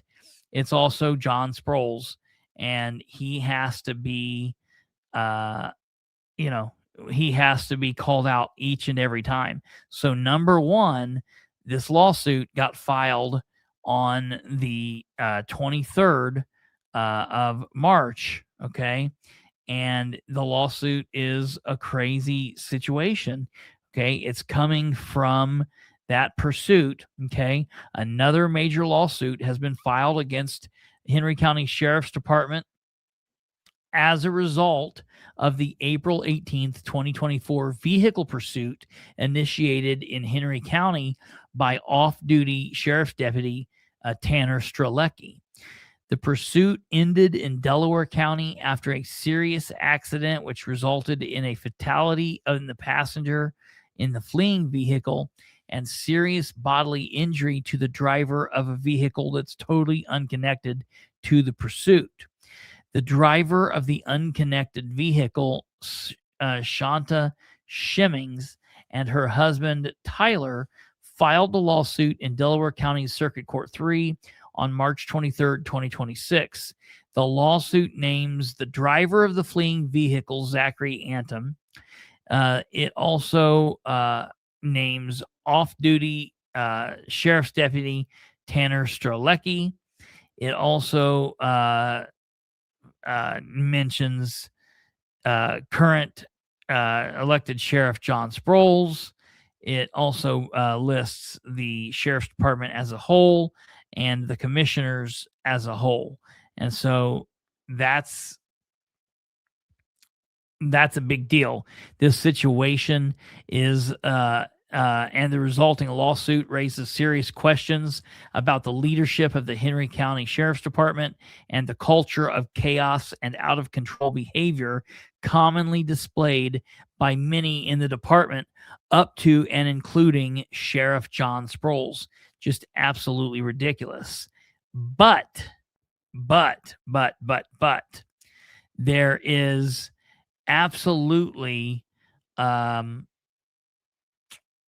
more insanity as it relates to the sheriff, because let me show you this here. Okay, hide. And here we go. Okay, this, ladies and gentlemen, here is Sproles' announcement. And if we skip all the nonsense and we come down to the very bottom line says, we will also talk about the fact that our county is in the best financial shape it has ever been in, per Councilman Shannon Tom. Okay.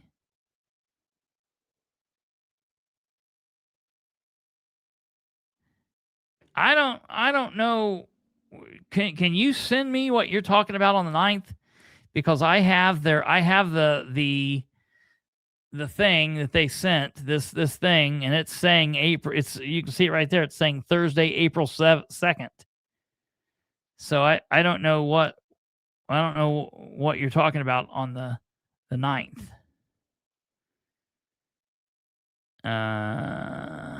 Henry County,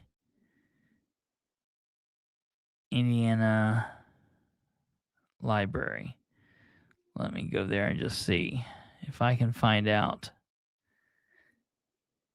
Let me see on the calendar. Let's click on the calendar. Yeah, as I thought that you sent it to me, Jenna. Let me go there.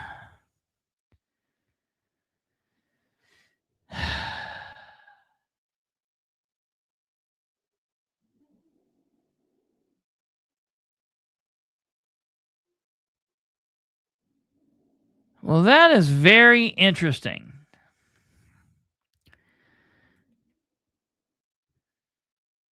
That's very interesting. See,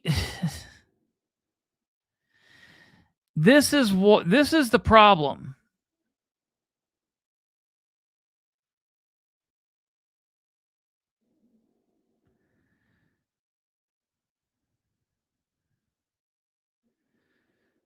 The 9th is the League of Women Voters.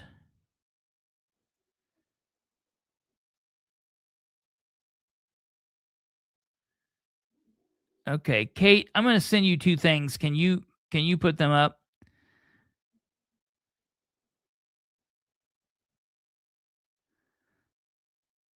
Okay. So, okay, I see it. I see the difference. So one of them is the League of Women Voters and one of them is the Republican Party. Okay. Well, listen, I highly recommend everybody attend both of them. I think that's important. So I'm glad we got that worked out, and we'll look at that here in a second. Back to this. So this thing says, obviously we talked about this. Sproul says we will also talk about the fact that our county is in the best financial shape it has ever been in, per Councilman Shannon Tom. Okay, so we see that there, and we talked about how that's like, obviously really crazy. Okay, that's pretty crazy that he would say that. So what happens is, we get people that start really questioning, like what we're seeing here, like what's happening. Okay, and so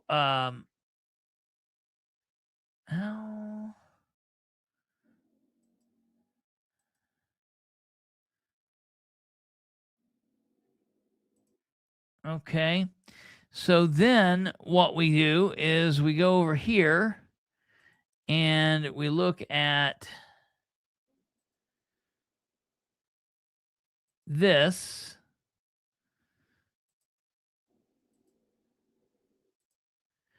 And this is an email from a citizen to Henry County Councilor Shannon Tom from Citizen EA. And it's date and time, Thursday, March 26th at 11:35 a.m. And the email is reference Henry County Sheriff John Sproles made the claim Henry County Sheriff John Sproles made about Councilor Tom telling him that Henry County is in the best financial shape it's ever been in. And the email says, "Good morning. I am inquiring as to the sheriff's posting that you stated Henry County is in the best financial situation it has ever been in. Did you say that to him? What proof do you have for this? Thank you for your time." Okay. Well, so that was sent at 11:35 on the 26th. And then from there, in chronological order, The next thing that happens is producer Kate sends a message to Counselor Tom and to the other 6 counselors and to the 3 commissioners. And she is referencing the same situation. And Kate says, "Hello, ladies and gentlemen. I have a question. Sheriff Sproles recently posted an announcement on his Facebook campaign page about some upcoming live Q&A sessions for his re-election campaign. In that post, he discussed some of the topics voters can be expected to learn about during these live Q&As. In that post, he said, we will also talk about the fact that our county is in the best financial shape it has ever been in, per Counselor Shannon Tom, and many other positive changes. Kate goes on to say, my question to you is this assertion that the county is in the best financial shape it's ever been in an accurate picture of the county's current financial state? I watched the recent meetings where the insurance was discussed and the concerns about how to pay premiums and the uncertainty surrounding the deductible payouts. I also noted that there were several things that were tabled for later discussion and decisions that would in the past have been readily approved. The tabling was done, to my best understanding, out of concerns over the insurance situation and the high cost that would come from that. I am also aware that many counties have concerns over how Senate Bill 1 and the changes to property taxes can impact revenues. I would like to know, in your opinion, is the county truly in the best financial situation? Thank you, Kate Thornburg. Okay. And she sent that also on the 26th at 12:41 p.m. Okay. So then next in chronological order, Counselor Tom sends a response back to Citizen EA. And Counselor Tom says, what I said to him was that we are in the best financial position we have been in since before the state implemented property tax caps and circuit breakers that would have been about 2009 to 2010. That comment is based on a review of those years of the county finances I did back in 2014-15 compared to now. Okay. And so he sends that. All right. He sends that at 1 p.m. on the 26th. Okay. Next in chronological order, he then sends, then EA sends a message back to him and says, thank you for your timely response. I think there appears to be a huge disconnect and misunderstanding of how this is being stated. The county commissioner and county council meetings are live cast on YouTube. They are clearly claiming a financial crisis due to the sheriff's department's liability, lawsuits, and an exponentially drastic increase in insurance, stating that you are basically uninsured due to the deductible and premiums and the over $1 million for a down payment on insurance. So how do you account for the best position financially you have been in if you are uninsured for practical purposes and you pay an exorbitant amount now on insurance? Please explain. Thank you again. She sends that at 1:49 on the 26th. Okay. That then means the next thing that happens is Counselor Tom answers Kate Thornburg at 2:02 p.m. And he says to Kate, what I said to Sheriff Sproles was that we are in the best financial position that we have been in since before the state implemented property tax and circuit breakers. That would have been about 2009 to 10. That comment is based on a review of those years, the county finances I did in 2014 to 15 compared to now.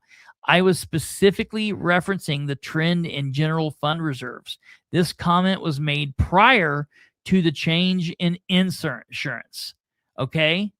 Okay? You get this? So now he's actually kind of coming out with it and saying that this comment was made prior to the change in insurance. All right? I wish he would have said this at the beginning, but it is what it is. But at least he's starting to come around and say the right things here. Okay. Well, so we go back here, and then after that,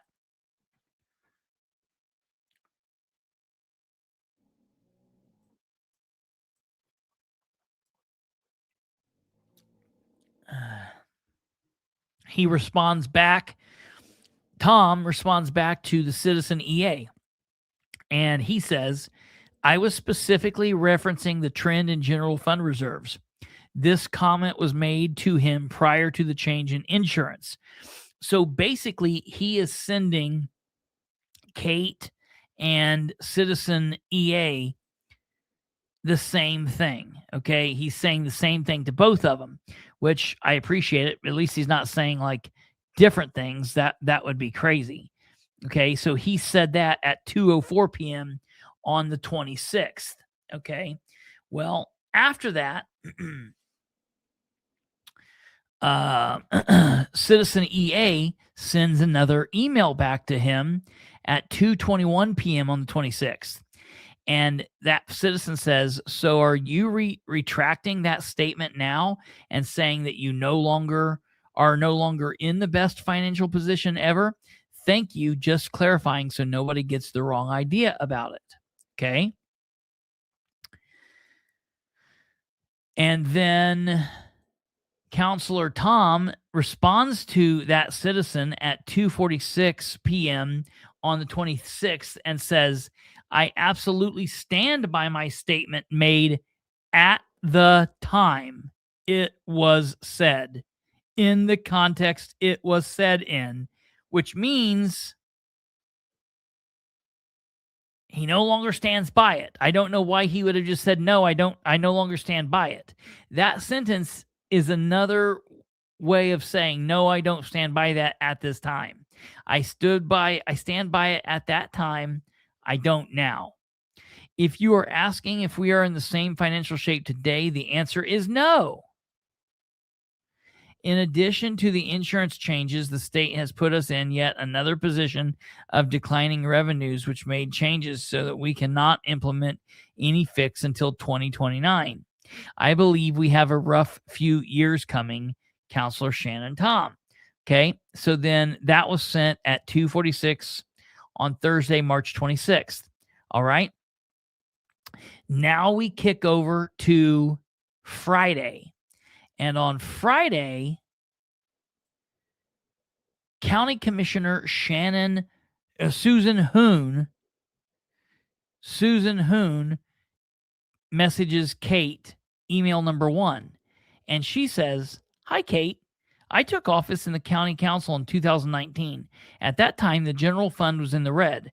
At this time, we have, I think, 9 to 11 million in reserves in the general fund. I would need to check that number with the auditor to be sure. The significant improvement in the general fund came from 3 sources, in my opinion.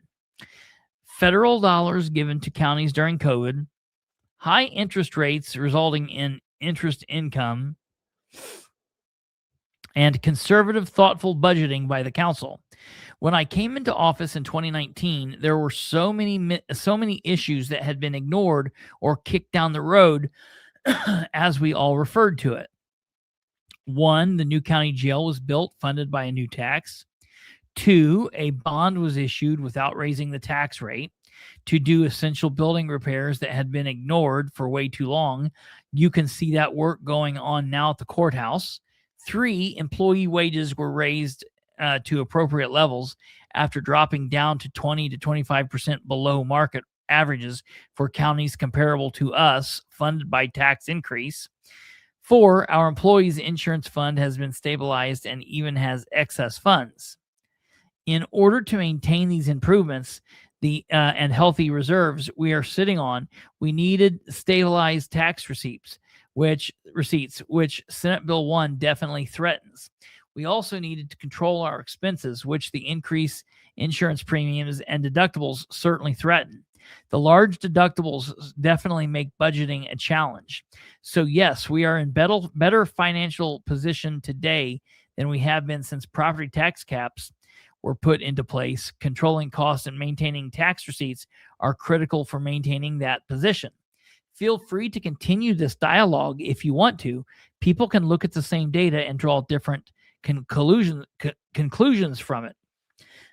Certainly no one has bankrupted the county. That's clear because our financial situation is so much improved that it has taken an increase in taxes to accomplish, which no one wants, and that improved situation is threatened by SB 1 and the insurance situation. Sincerely, Susan Hoon. Okay. That was a whole lot of gobbledygook to say. At least we have a tiny bit of a cushion now where we didn't before. Well, and yeah, right. I mean, But so it's still strange. kind of disingenuous. Yeah, it was absolutely. Yeah, very strange what she says there. It's like trying to see the world through rose-colored glasses. And I get that you don't want to send people into a panic, but all I have to do is watch that council meeting and watch you all panicking. Yeah, right. Yeah, it's not. Yeah, so insane. So insane. So Kate sends a message back to Susan saying, oh, no, this is no. Sorry. After she got done with her first email, Susan wasn't done talking. Susan sent a second email to Kate at 2:36 on Friday and said, Kate, I wanted to mention one more thing to draw a clear picture of the financial position of the county. I am no longer on the council, but I still want to speak to it. Wage inflation and general inflation also threaten controlling cost. The council feels the same pressure that every family feels when it comes to controlling their budget.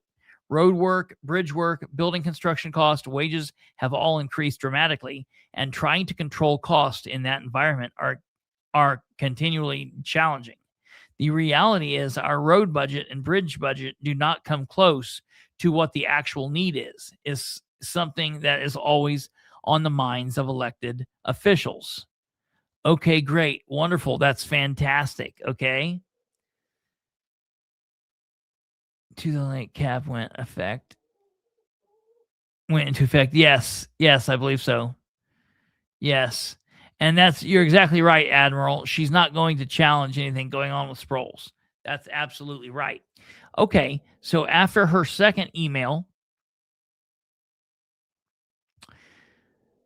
we then get the email that you guys might remember from Commissioner Dellinger. Now, we heard from Commissioner Hoon, who's like, oh, everything's wonderful.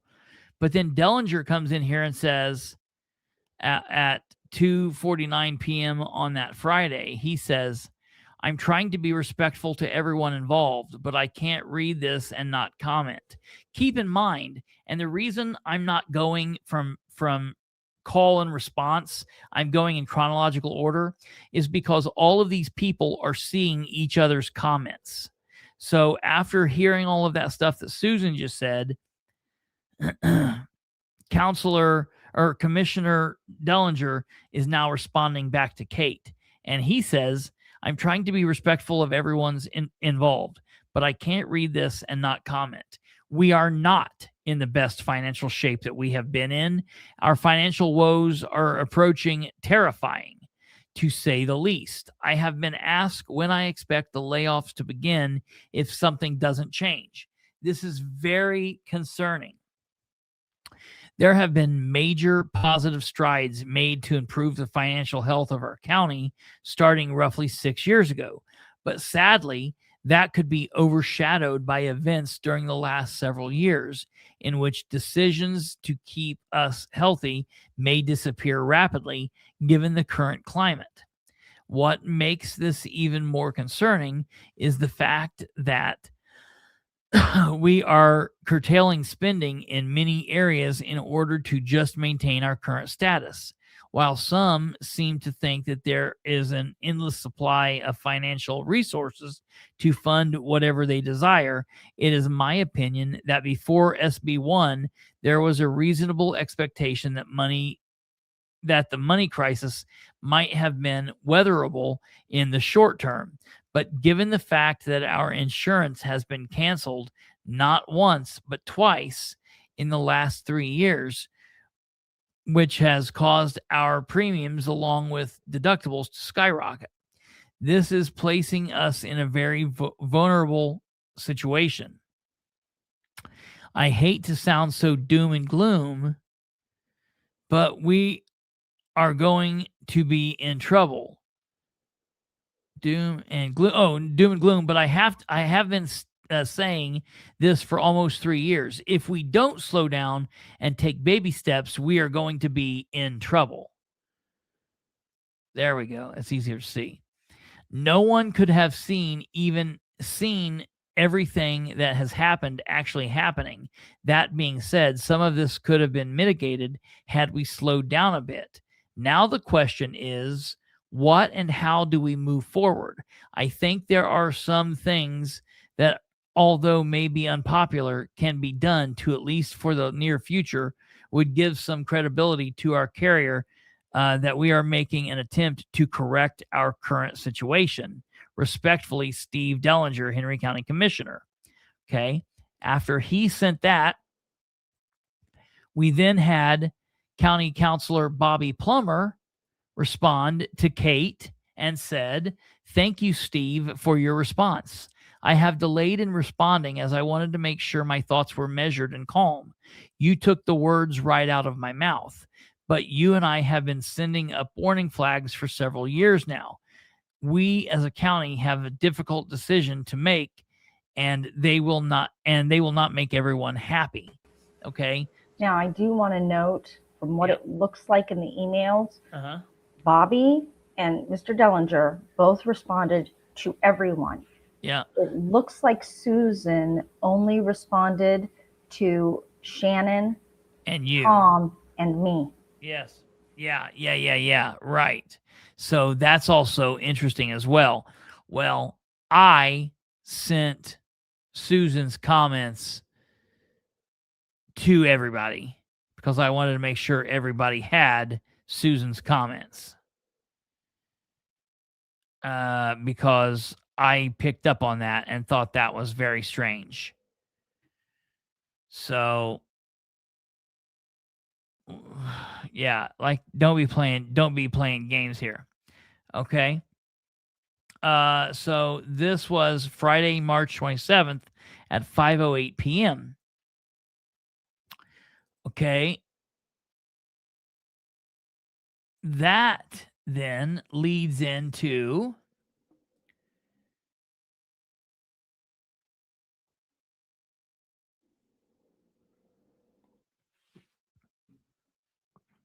my email to Counselor Tom and everybody else, reading as follows. Good morning, Counselor Tom. I am aware you're getting emails from people asking about your statement to sheriff's roles. Thank you for responding to everyone the way that you have. I've reviewed a few of the emails between you and those reaching out, and I have a simple question I haven't seen raised yet. I am wondering when you had this conversation with Sproles. And look, I know you probably can't give me the exact time and date, but was this a conversation that you had last week? It doesn't seem like it because you're now saying it was from before the insurance issue came out. So was this last month, 6 months ago, or a year ago? Could you narrow it down as much as possible? You have to understand why this is important because he is trying to use your words to make people think something that just isn't true. In large part because of his actions and the actions of his deputies. Okay, so I put that out there and I thought that's pretty much, that, yeah. So Shannon, Tom, responded to me and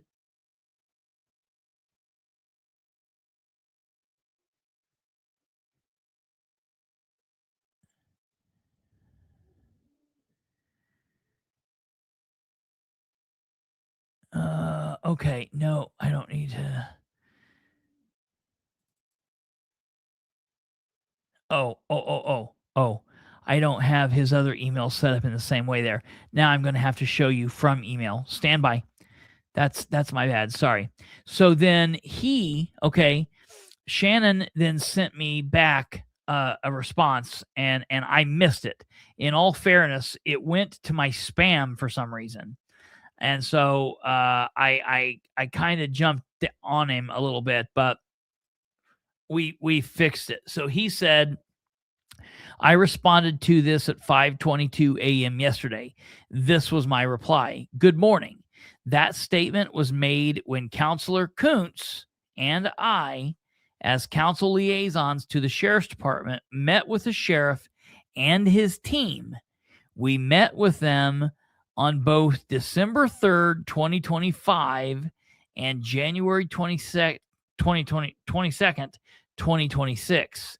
I do not recall which meeting I made the comment.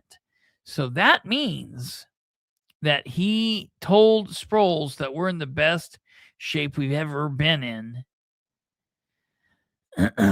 either in December or in January, okay? But it was several months ago. And so just right off here, for Sproles to be using that statement in the way that he has been using it is absolutely insane. Okay? It's just crazy that he's doing that. Okay? So Kate then sends another email, disingenuous at best, lie at worst. So Kate then sends another email on Sunday, March 29th, and she says, thank you for your response. I have an additional question. When did the county receive notification that the insurance would be renewed, not be renewed, canceled? If this is if this notification was via email, could I possibly get a copy of that email? Thank you, Kate Thornburg. And she sent that to Dellinger, I believe, but to everybody as a whole. So do you want to pop up here real quick and talk about that? I don't want to confuse I sent anything. it just to Dellinger. Okay, you sent it just to Dellinger. Because he was the one who read it at the meeting. Okay, yeah. So Okay. I knew that he had to have gotten a copy of it somewhere. Okay. And then I also asked Bobby. Okay. Separately. And so Dellinger wrote me back. Okay. And he said that, he read it in the meeting. Yeah. And he said that it was from the attorney, dated December the 19th, and that the attorney said he had been told the day before. So December 18th. Not the attorney, it was from Josh Estel. Josh Estel, sorry. The insurance guy. The insurance guy. Yeah. That he emailed them on the 19th and said it was the day before they'd been told. Okay. He'd been told. So December 18th, the county was notified. The 19th, I'm assuming the commissioners and the council were both notified. Okay. So, yeah. And so that's after the first date that he gave us. That Tom gave us. December 3rd. Yeah. So that would have had to have been it, because the January would have been after the county knew about the insurance. Okay. So then it would have been after. So it would have been after that date. So from that, then did we get something else then? I didn't. Bobby wrote. No, you got the thing back from. Okay, yeah. Bobby wrote you and said what? Bobby wrote and said I talked to Steve and he was gonna. Okay. Get back to you. And then so from that, I mean, what's your thoughts on that? What you're seeing there? I don't understand, because he mentions that they were he in several of the responses to people, he was talking about Senate Bill 1 and being concerned about revenues. So he's saying that after Senate Bill 1 is passed and everybody's freaking out about revenues, he's still telling Sproles that we're in a great financial position, the best we've been in for the reserves. And then he finds out about the insurance, and now suddenly things are bad. So Yeah. I'm just confused why he's referencing both Senate Bill 1 and the insurance Yeah. when he's talking about the financial situation of the county, when he's telling Sproles with Senate Bill 1 in place and the concern about revenues, Yeah. that without the insurance issue, we'd be in great shape. We're in the best shape we've ever been in. Yeah.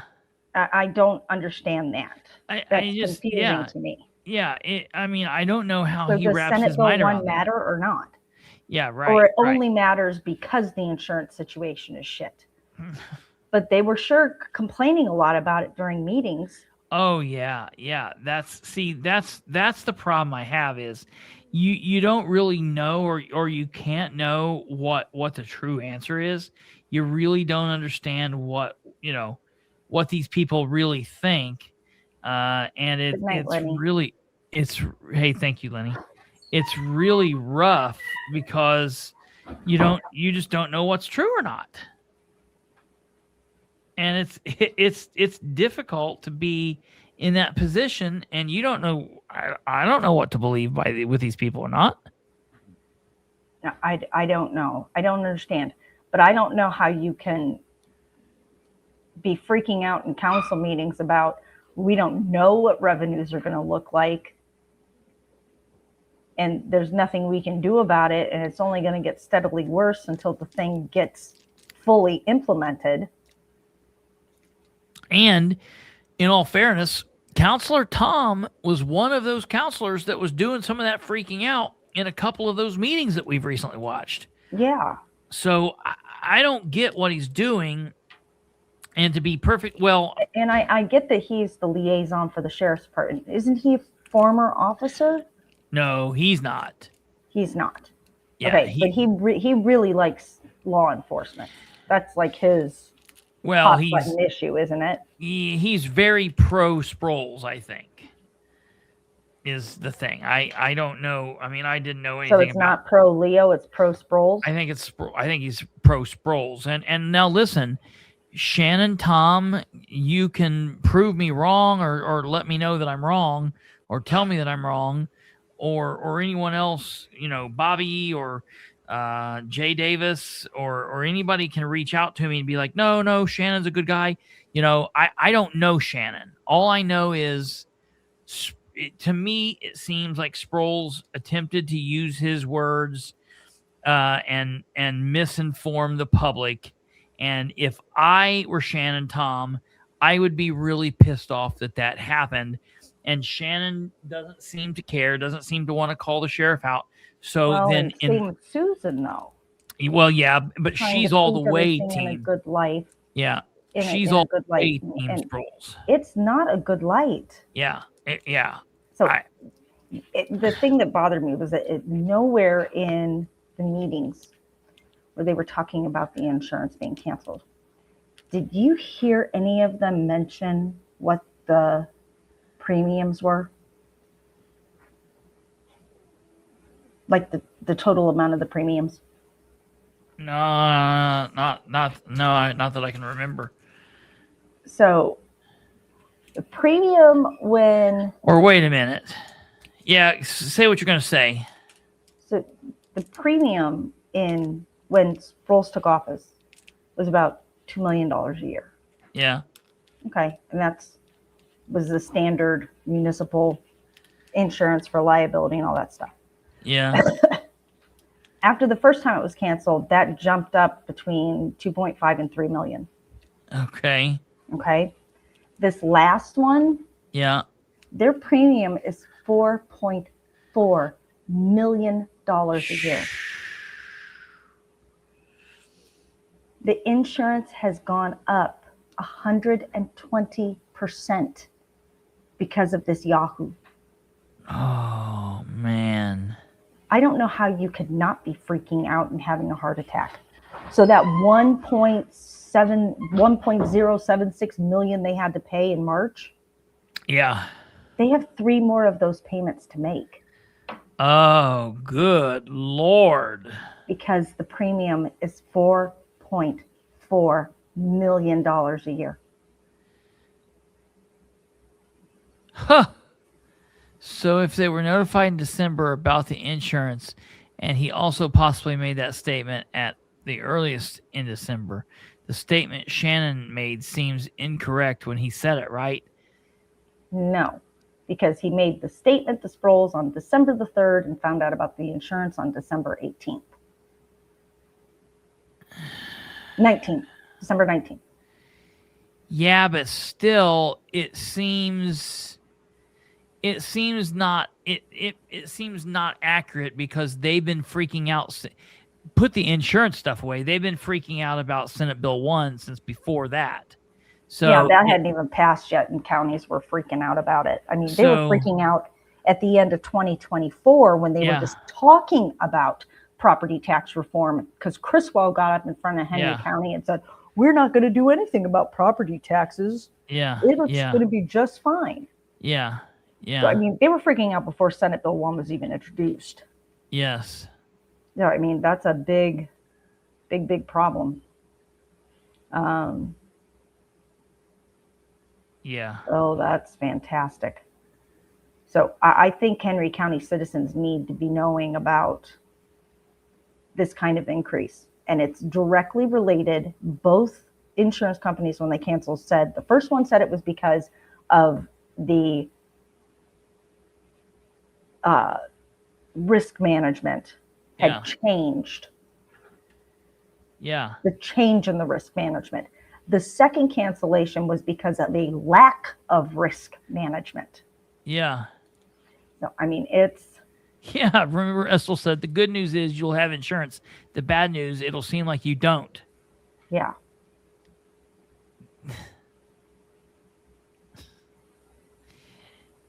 But here's a question.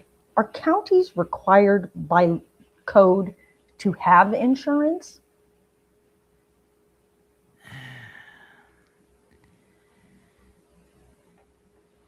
That's a good question. At this point, I would say just screw it. Yeah. We're just going to do it ourselves. 4.4 million. And that's if there are 0 claims. Yeah, right. And the lowest deductible on anything is for a car accident. For the damage to the county vehicle. God help them if they hit anyone. Oh, yeah. That's absolutely. $250,000. Yeah. and any lawsuits that come up for anything, the deductible's $100,000 plus per claim. Do you think the insurance company is going to fight? As long as they settle for under $100,000, they don't pay a dime. Yeah. I don't understand Well, how Shannon could have made that statement in early December, and I don't know how he and Susan can be trying to paint this in any kind of rosy light. Well, it's because they have their marching orders. They know what they're supposed to do, and by God, they better do it. And that's what's wrong with government. It's not just Henry County.